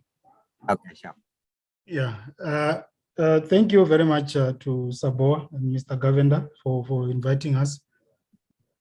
I was roped into this late yesterday, so you called me Mr. Govender.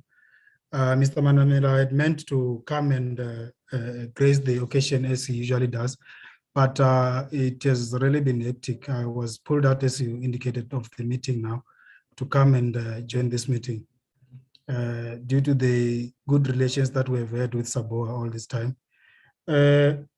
My presentation will be, as there was no specific topic to talk on. Mr. Manamela had wanted us to focus on integration issues, but I had my own ideas but it was mainly because the brief came a bit late last night. So I had prepared a few slides that will talk to the grant that most of your members as SABOA are receiving through all the 9 provinces.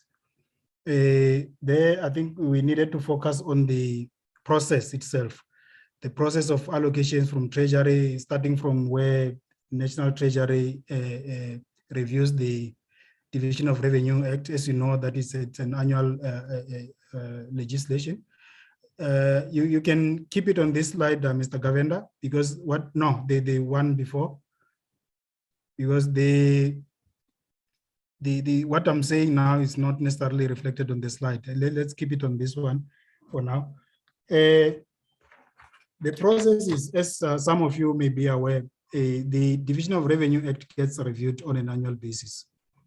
The National Treasury would send the draft to all national governments to provide inputs. And this is followed by the whole MTF allocation process, the medium-term expenditure framework process, where we are required to allocate funds to all provinces in this instance in terms of the grant, which is Schedule 4. I think I saw somewhere Mr. Govender indicated that. We review the allocations and then submit to National Treasury, including the framework, the grant framework, which has conditions and responsibilities for both DOT and provinces. We submit this, usually the due date, I think you'll find it in the legislation, it's on the 2nd of December, mostly if it's during the week. Once we submit that, a few weeks later, we'll be required to submit the payment schedule based on the allocations that would have submitted to National Treasury. Both the draft allocation and the draft framework need to be signed off by the accounting officer, which is the Director General of the department. Otherwise, there has to be a delegation in terms of Section 44 of the PFMA included in the documents that submitted to National Treasury. Once that is done, we remember then the financial year might start before the actual legislation is promulgated or signed off by the president, which usually in the past few years, I think ever since the grant was established in 2009, It has never happened before April, and as you know, the financial year kicks off in April. The current legislation or the previous legislation would have a clause, I think it's section 37, if not mistaken, that allows for a transfer to be done before the payment schedule is approved by National Treasury. Remember, you are not allowed by the legislation to make any transfers. So for us not to delay the transfers to provinces, we use that provision of the legislation to make that transfer to provinces for them to start spending or to start paying for the operations. So if we zoom into the slides now, the presentation will focus on the public transport operations grant purpose, its outcome statement, outputs and priorities of government that PTOG is the public transport operations grant, contributes to. And we will also deal with the public transport operations grant conditions, provinces' responsibilities, and conclude with NDOT's responsibilities. You can move to the next one, Mr. Governor. The purpose, as you see there on the slides, colleagues, it's the grant is meant to provide supplementary funding towards public transport operations grant, towards public transport services that are provided by provincial DOTs. This issue is debatable because, as you know, most of the provinces have not been supplementing the grant or have not been contributing towards the grant. And we are saying the grant, it's the supplementary funding, Schedule 4, which supplements what provinces are expected to have through their equitable share allocations. You will recall that only a few provinces are funding the public transport operations, mainly those that were part of the TBVC states historically, Transvaal, Venda, Bophuthatswana, and then you'll have your Northwest and Limpopo contributing the most, which is around 70 to 80%. And we contribute the remainder thereof, because they inherited the contracts that were with the former TBVC states. The outcome state of the grant is for the provision of public transport services in terms of kilometer-based contracts which are affordable to users and improve efficiencies in spending. So the outputs are the number of vehicles subsidized, the number of scheduled trips, number of trips operated, number of passengers, and number of kilometers and number of employees. This is what we are expected to report on by National Treasury or on a quarterly and annual basis. There were also new outputs that were created, I think, during 2020. If you recall, it was during the adjustment budget around August in 2020. These were linked to the COVID-19, which were the number of vehicles and facilities sanitized, the number of hand washing facilities installed, liters of sanitizers and disinfectants are procured, the number of public transport drivers and frontline public transport workers provided with PPEs. There, I think I must add that there has been challenges in terms of both procuring or procurement and reporting thereof, because provinces, as I indicated, that this started during the adjustment budget of 2020. Provinces did not have enough time to follow proper procurement processes, as you know, in terms of the PFMA. Therefore, most provinces, most people were, I would say, skeptical or unable to procure for these services. Therefore, this led to funds not being spent. But it was not a big problem because, as you know, the funds were reprioritized from within the allocated grant funds per province. So reprioritization only meant that we were allowed to utilize the funds for PPEs, or which were COVID-19 related. But should the funds be available towards the end of the year, meaning that they had not been spent by then, the funds revert to their original intended purpose, which is for the operations. So there was that issue which the AG also raised, that most provinces have not been spending on that. But as I indicated, the funds could also be utilized for operations.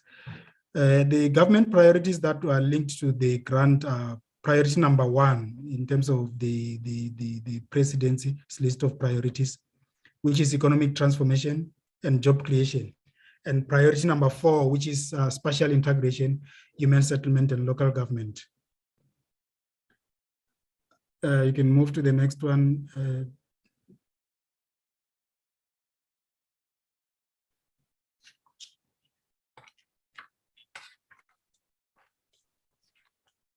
The conditions and the province responsibilities are as follows. The conditional grant provides supplementary funding, as I indicated earlier, to subsidize public transport services contracts between provincial DOTs and private bus operators for provision of affordable subsidized transport services. If the contracting function is devolved in any municipality before the 2022 adjustment budget, the appropriate portion of the grant is supposed to be devolved to the municipality, meaning that the funds should follow the function. If the function moves to the municipalities or cities, the funds are expected to move. And then a service level agreement between the province and the municipality should be signed for a smooth transitional arrangement to avoid disruption of services. National Department and National Treasury are tasked with prescribing a framework to facilitate this transition, because as you know, you might find that in some instances there is no good relations between the municipality and the province. This might be due to many reasons, including political reasons. So DOT and National Treasury need to step in there to assist with the transition, because at the end of the day, our users are the ones who are going to suffer if things are not done smoothly, because they don't need to know what we are doing in the background.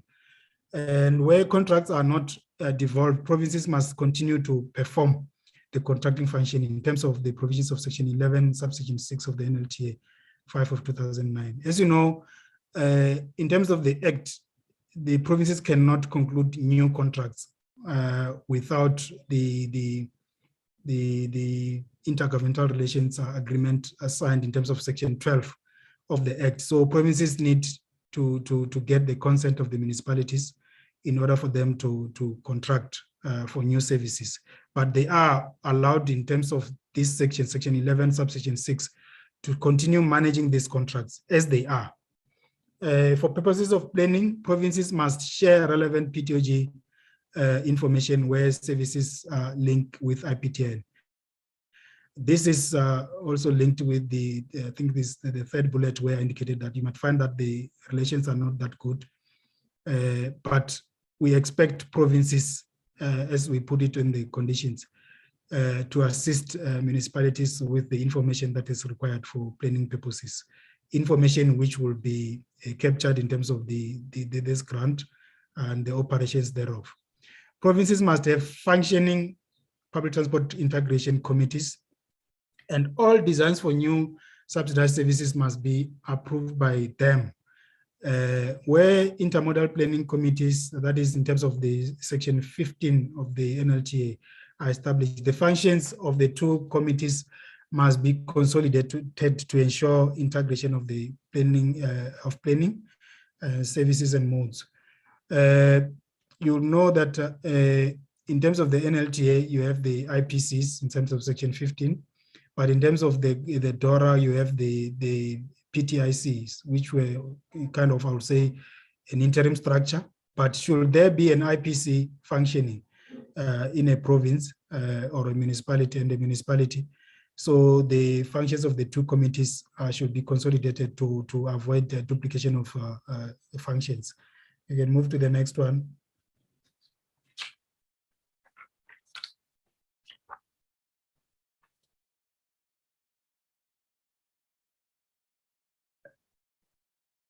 Are we moving there, Mr. Cavender? I am trying to. Okay.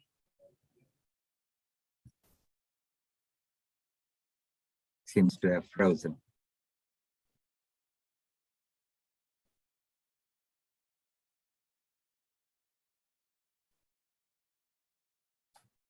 Yeah, there. I just, the one before that. Yeah, as we continue with the conditions and the province's responsibilities, provinces are allowed to utilize a set percentage of the grant to respond to the COVID-19 pandemic. As I indicated, it was one of the conditions due to COVID-19, which should, I think, in the next financial year should fall away, I think, because we're going to review the grant framework to align it with the current conditions. Provinces must report separately in COVID-19 expenditure in their reports submitted in terms of Section 12 of DORA. They are expected to provide us with reports which are separate from the normal reports that we are receiving in terms of the operations.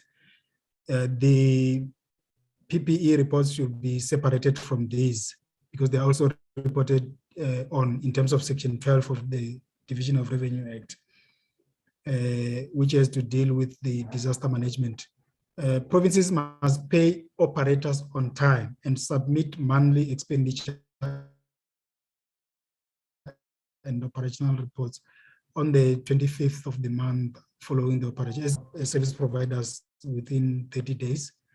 But you'll remember that in terms of the contracts that operators have with the provincial departments, there's a process there specified as to when should operators submit the claims and when should, how long should the provinces take. I think it's 7 days to submit to the province. Then the province will check, verify, and make sure that it's finalized within the next 7 days, which makes it 14 days.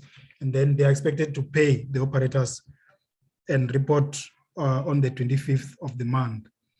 And then these reports, I must indicate that they are the reports that provinces submit to us for us to release the next tranche.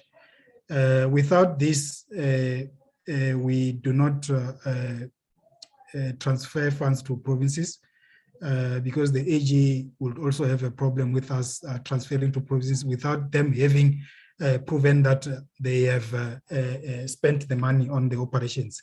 Provinces must submit quarterly performance reports 30 days after the end of each quarter using the format developed by DOT and National Treasury as well, because the format was approved by National Treasury, which is your monthly, 3 monthly reports are consolidated into a quarterly report. Provinces must submit annual performance evaluation reports 2 months after the end of the financial year. That is in, I think, when the financial year ends, they are given April and May. That by May they should, end of May, they should submit those reports to DOT. Next slide.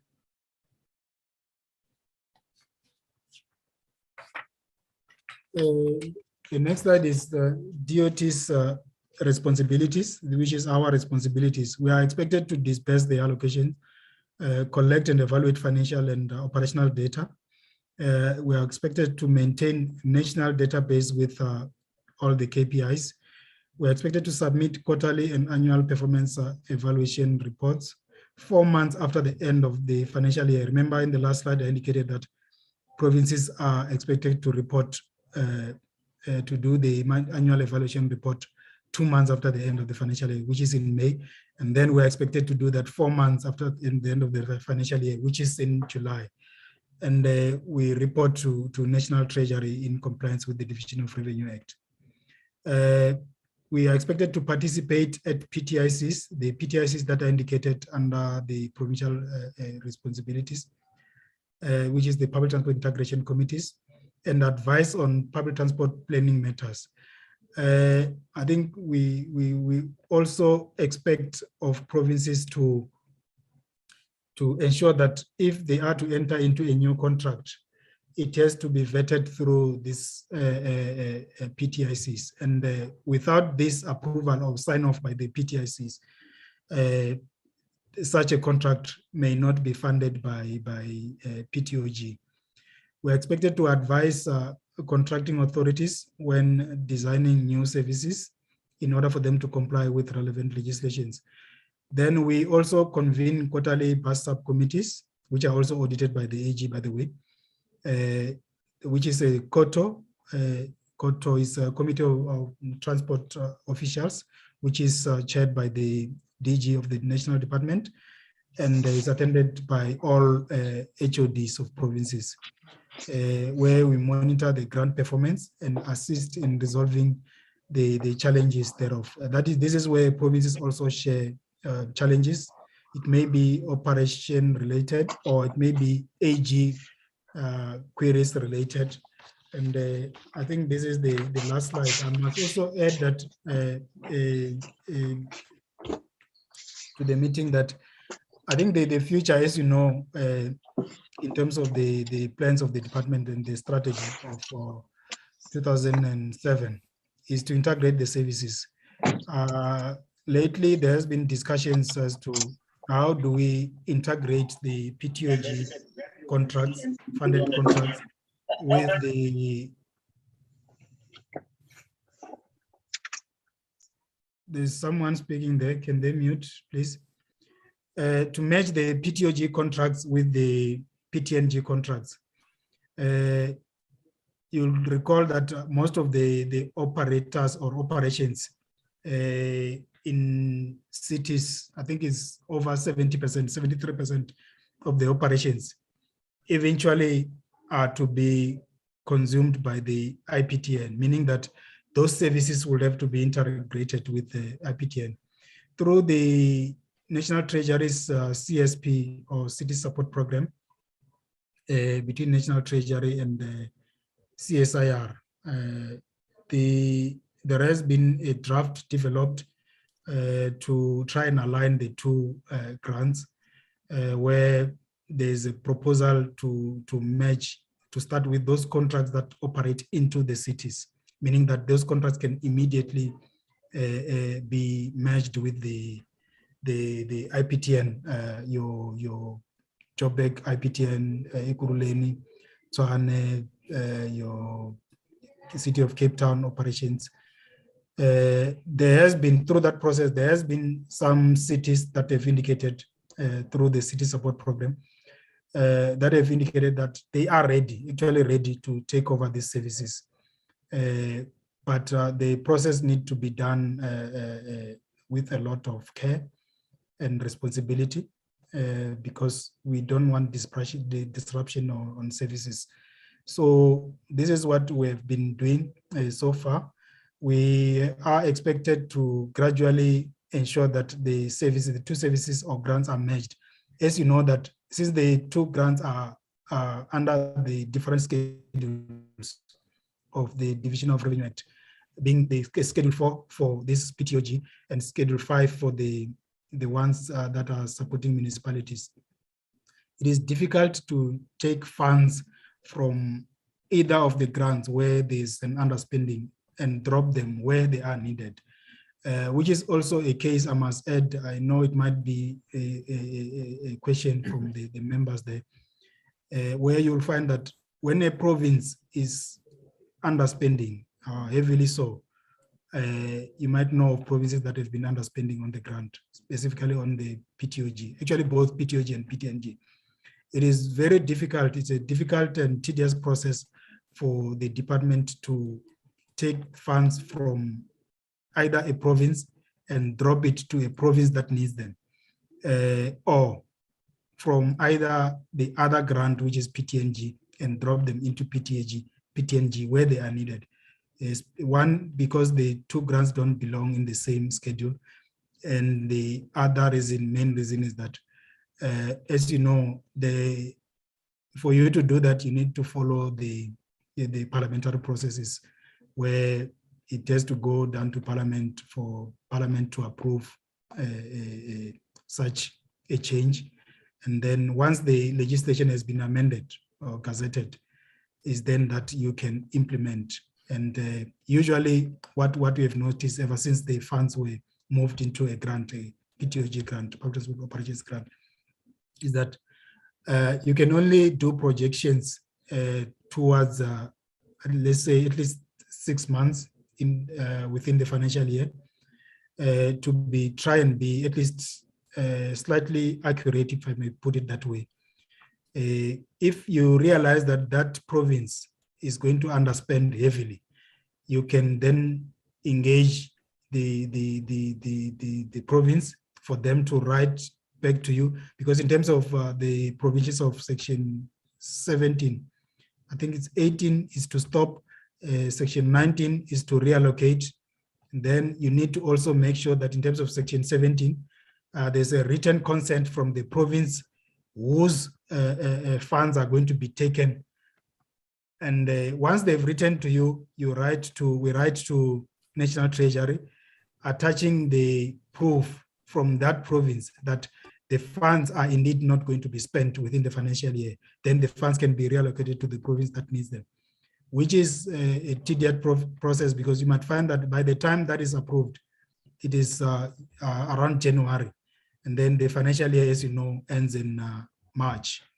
Then you don't have enough time to spend the funds that are available there or that have been reallocated. Then it might be deemed to be fiscal dumping, which is not good for both DOT and provinces, because you expect the funds to be there around this time, November, December, for provinces to adjust the claims, those that need the funds. And you'll recall that during the previous regime, prior to 2009, prior to the funds being moved into the grant, it was very easy for the department, because we used to monitor the performance of each province, where we'll take funds where they are not going to be spent and drop them to the province that is going to spend them. Easily so, because at the time you need not follow the division of revenue processes, because the funds were not managed in terms of the division of revenue. I think I should end there. As my slides have indicated, I can take inputs or questions through you, Chairperson. Thank you. Thanks, Chifiwa, and for your time and that elaboration. I think it gave us a little bit more granular detail as to how the money flows and the appropriation from Treasury to ultimately the dispersing authority. Colleagues, there you have it. And Chifiwa, I know you got put into the hot seat by Mr. Manamela, and changed the view somewhat in terms of intended processes and actual, but we'll hear from the colleagues online. If there's anything specific you want to raise or comment, Harry, you will help me out. I see Colin's and the hand is up. Say again, who? Colin. Terry. Terry, Mr. Terry Morrigan. Thank you, Basil. Best dress. Thank you, Mr. Good hearing you and seeing you again online. I just have two concerns, and possibly you could assist me. Can the PTOG allocation to a province, invariably to a company, be transferred to a municipal's public transport network plan? One. And secondly, has the provinces been informed of the MINMAG decision of March 2022 regarding the status of contracts going forward? Let me just leave those two with you for now. Thank you.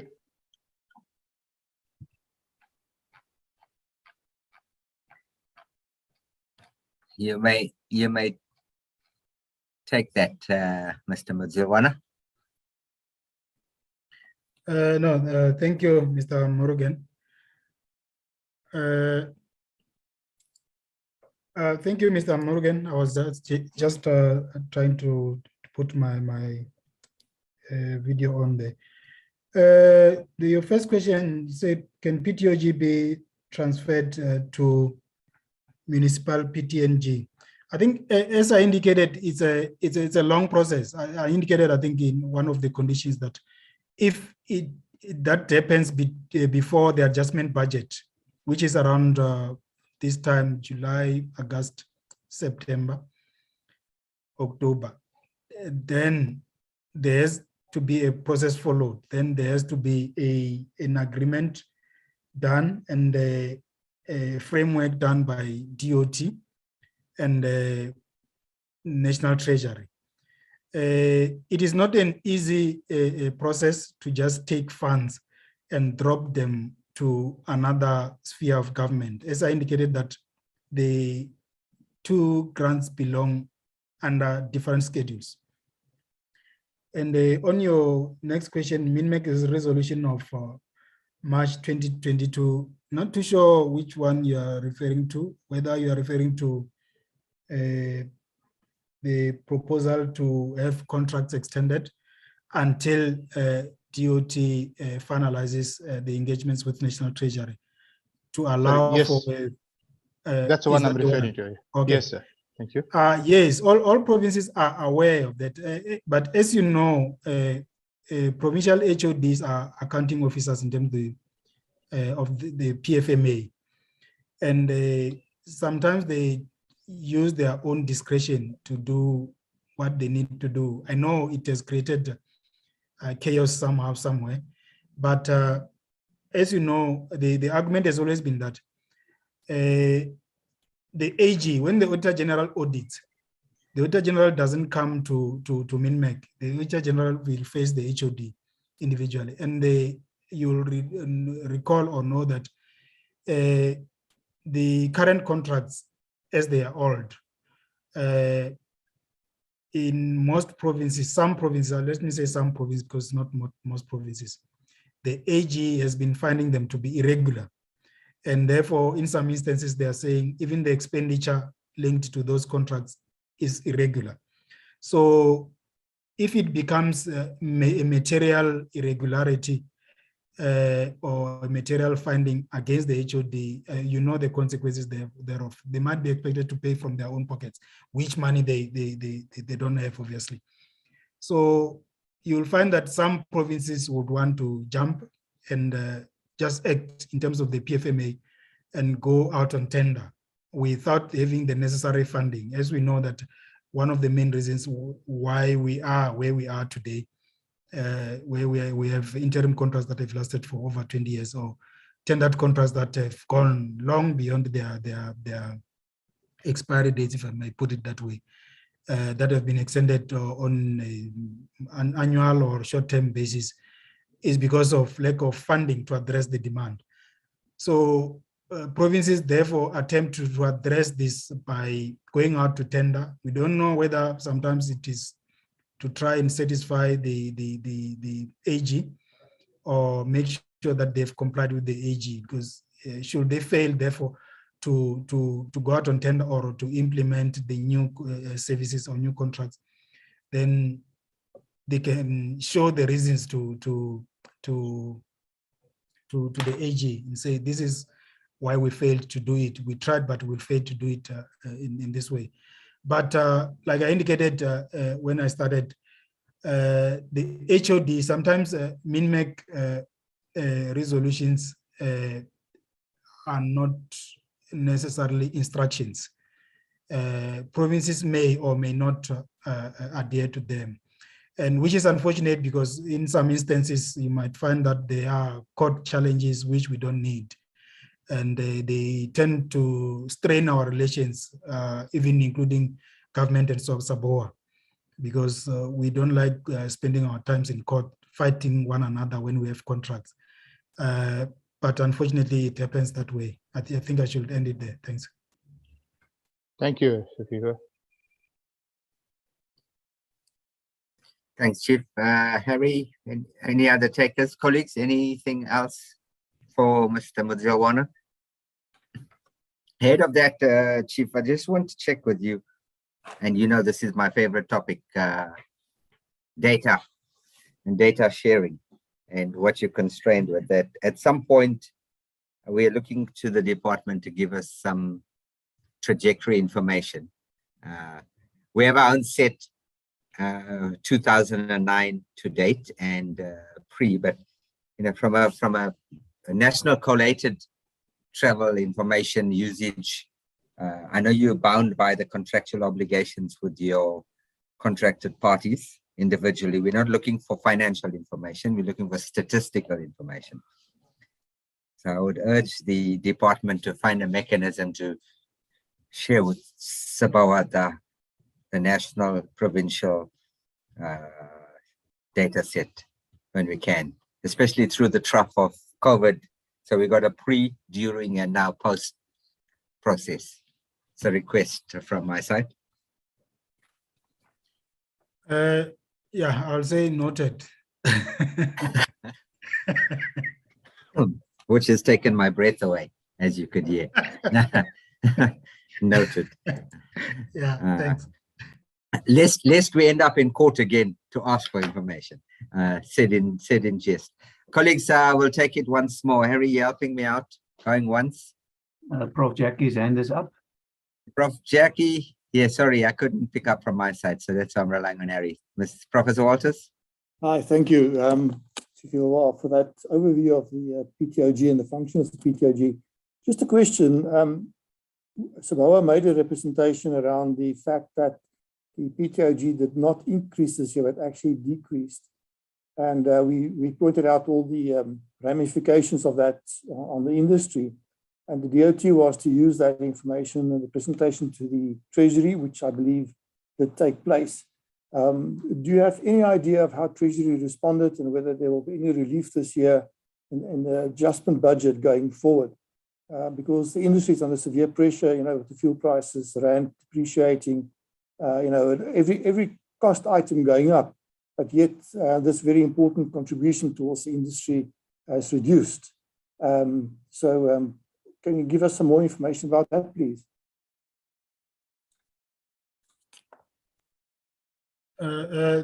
Thank you, Prof. Yeah, I still recall the meeting we had with the then acting DG, Madia. Yeah, the matter was, I'll say it was presented to National Treasury. I think you'll recall that even in our, I'll say the task team that Mr. Govender had been part of, the one that was established after due to COVID-19. This issue has been discussed there, even though we kept indicating that we are liaising with National Treasury. I think I must be open and honest that it was indicated, I think, in that presentation, in the day the SABOA presented, I think, DOT wrote, when we realized that National Treasury had cut the grant, which caught us by surprise, by the way. The grant was cut throughout the MTF. It's just that it is more visible or clearly visible during this financial year, because you can see the negative adjustment, which is a minus 0.43% from last year, 2021 allocation, which was 7,120,000,000, and then this year is 7,090,000,000. We have raised it with National Treasury. Unfortunately, during the previous DG of National Treasury,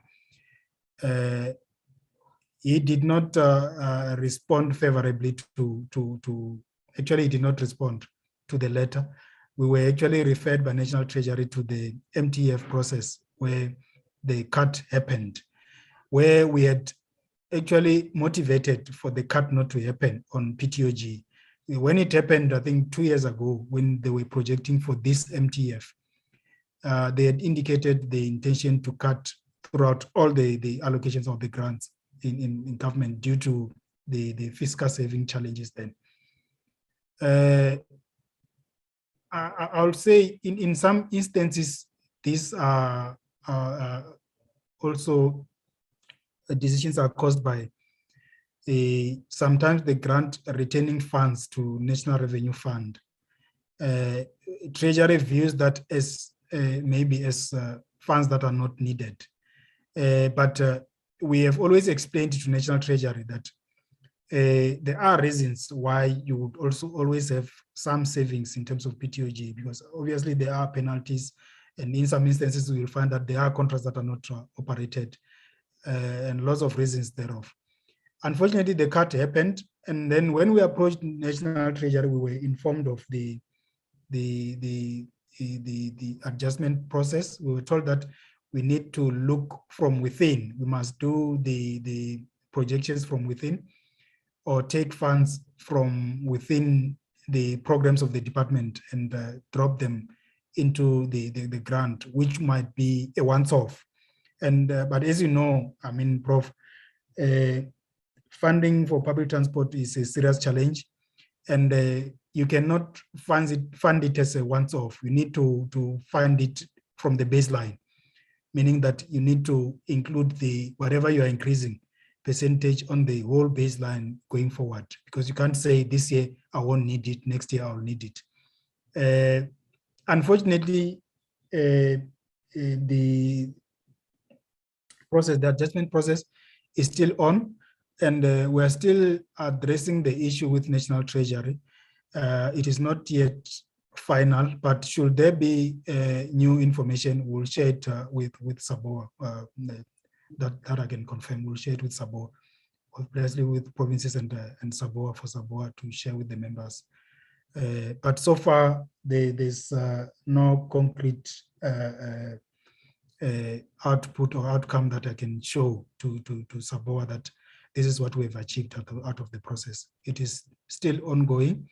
We're trying from our side, even from within, to assist the process, and we'll communicate when the time is right. Thank you. Thank you. Chief, yeah, we wait. That's an absolute priority for the existing scenario, let alone the future integrated scenarios and the additional fundings and the like. Harry, any more hands? On this stage, all clear on my side, Basil. There, Prof. Jackie's hand is up again.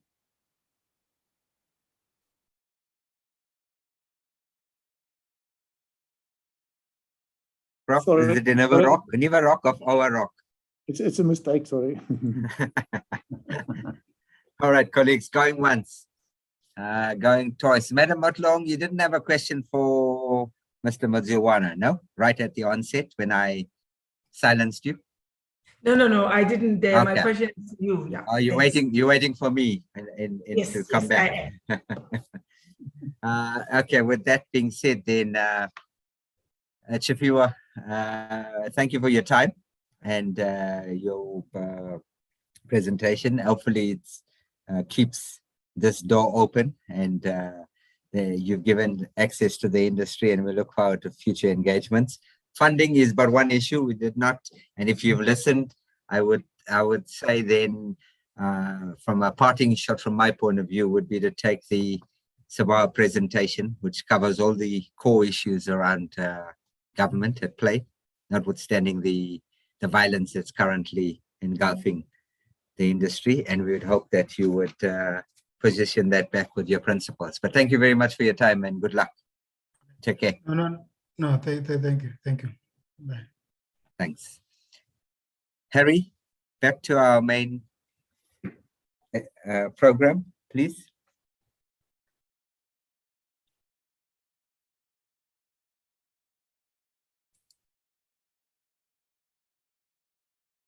Are you there, Harry? Okay, it's loading up. We have one more segment to go, and whilst Madam Vice President is teeing up a closure, we're slightly behind the mark, colleagues, but you'll forgive us because we do this only once a year, and there were some logistical issues. Madam Motlong, the floor thank is you, yours. Chair. Thank you so much. I just want to thank you for the comprehensive report. And as I say, I always marvel at how you manage to do all that we do with a 3-member team. Thank you so much for the report. And I think my matter is on the violence avoidance strategy. The president said in his opening remarks that we should harness the collective knowledge and skill set that is within SABOA. And I think we really need to tap into it. I read somewhere about the resolution that Santiago took when they had their conference in Sun City, I think early this year. And I think we need to get hold of that, the resolution, that document, because part of what it says, there's a mandate that came from the conference that taxi operators stroke owners must vigorously pursue contracts that are bus contracts that are currently being run throughout the country in other provinces. So I think I am not sure if it's true. So I guess we need to verify that by getting an actual document. And I think it two things that flow from that.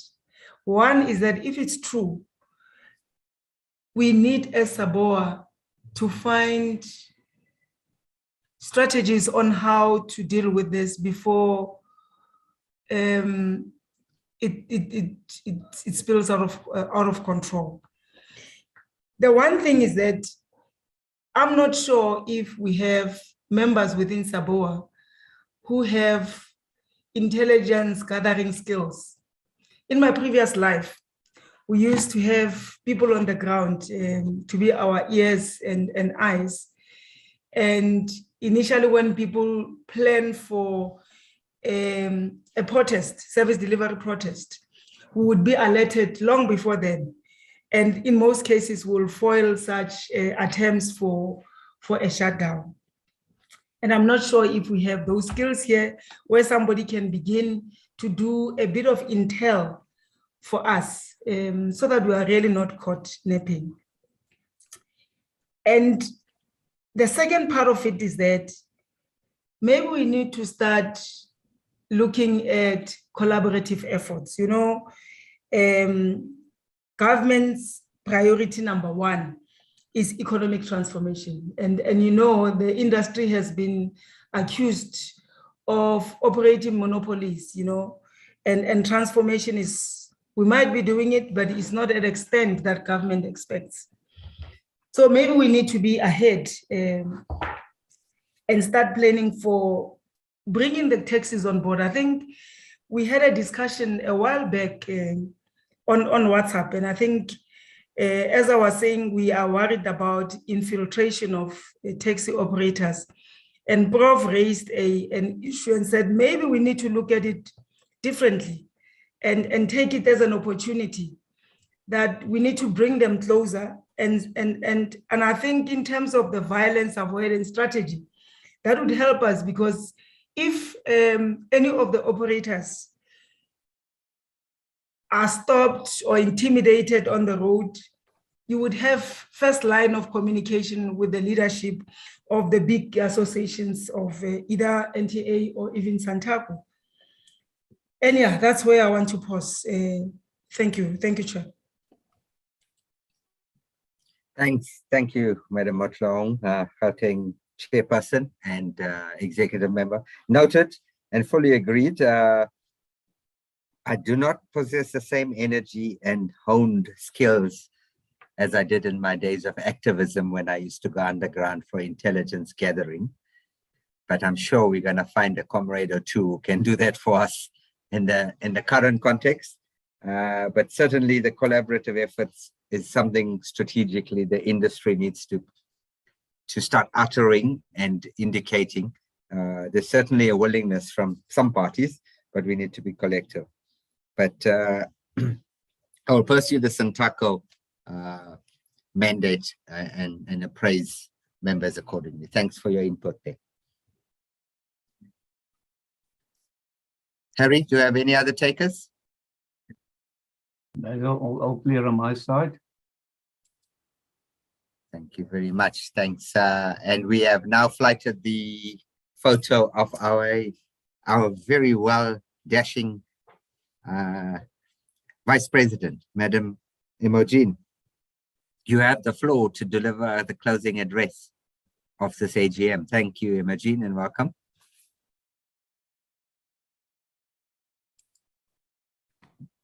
Thank you. Thank you, Mr. Governor. Am I audible? Yes, you are. Yeah, thank you. Greetings to the bus and coach industry and allied stakeholders. On behalf of SABOA Exco and National Council, I take this opportunity to thank you for attending the 2022 Annual General Meeting today, which is marked as the last day of Women's Month. And also thank you to Master Drive for inviting SABOA women to an event where a women achievement was celebrated. Thank you very much. And a thank you to all the women in SABOA, whether operators or allied stakeholders, for participating in that event. Your time afforded participation and attendance is most valued. And also thank you for being a member and on a trusted party to the industry. The SABOA team values all members, their input, contribution, and collaboration towards developing the opportunities within the industry. It is essential for members to know that although we are sole proprietors, we are not alone in establishing and growing our business, and we can collectively benefit from the collaboration. And I think this was also mentioned by our president when he was citing a quote from Martin Luther. I encourage you all to continue to support and attend the SABOA events. We'll keep you posted on further details as they are available. Thank you to the president for his insightful address, and thank you for you being able to attend and for your health. We welcome you back as the council. To the representatives of the National Department, thank you for availing yourself to the industry. Thank you very much, Chief. I've seen your maturity. I've known you from Gauteng Department of Transport, now at DOT. Thank you for your participation today and addressing the issues around the PTOG and your responsibilities as a department. To Harry Van Heesten and the Transport Forum team, thank you for allowing us the opportunity to host this important event on your platform and for a professional assistant in putting this together for SABOA. It has not been easy moving from physical to virtual. We made it happen, and we never thought that one stage as SABOA will have any meeting attended virtually. And when you look at the number of participants today, we moved from 30, we're now at 52. I think people are getting into the gear attending these virtual meetings. Thank you very much for your support, Harry. We are really grateful for your assistance. Thank you to Mr. Governor and the Secretariat for another stimulating and informative annual report, and keep up the good work. Besides all the health issues that you had, Mr. Governor, we are really grateful for your participation and your commitment to the industry. It has not been easy to be part of this association during COVID and post COVID. We are very grateful. Once again, thank you for all attending and look forward to seeing you in the next event. Thank you very much. Good day to you all. Thank you, Madam VP. Harry, that's a wrap. Colleagues, last word. Thank you all for your time and attendance today.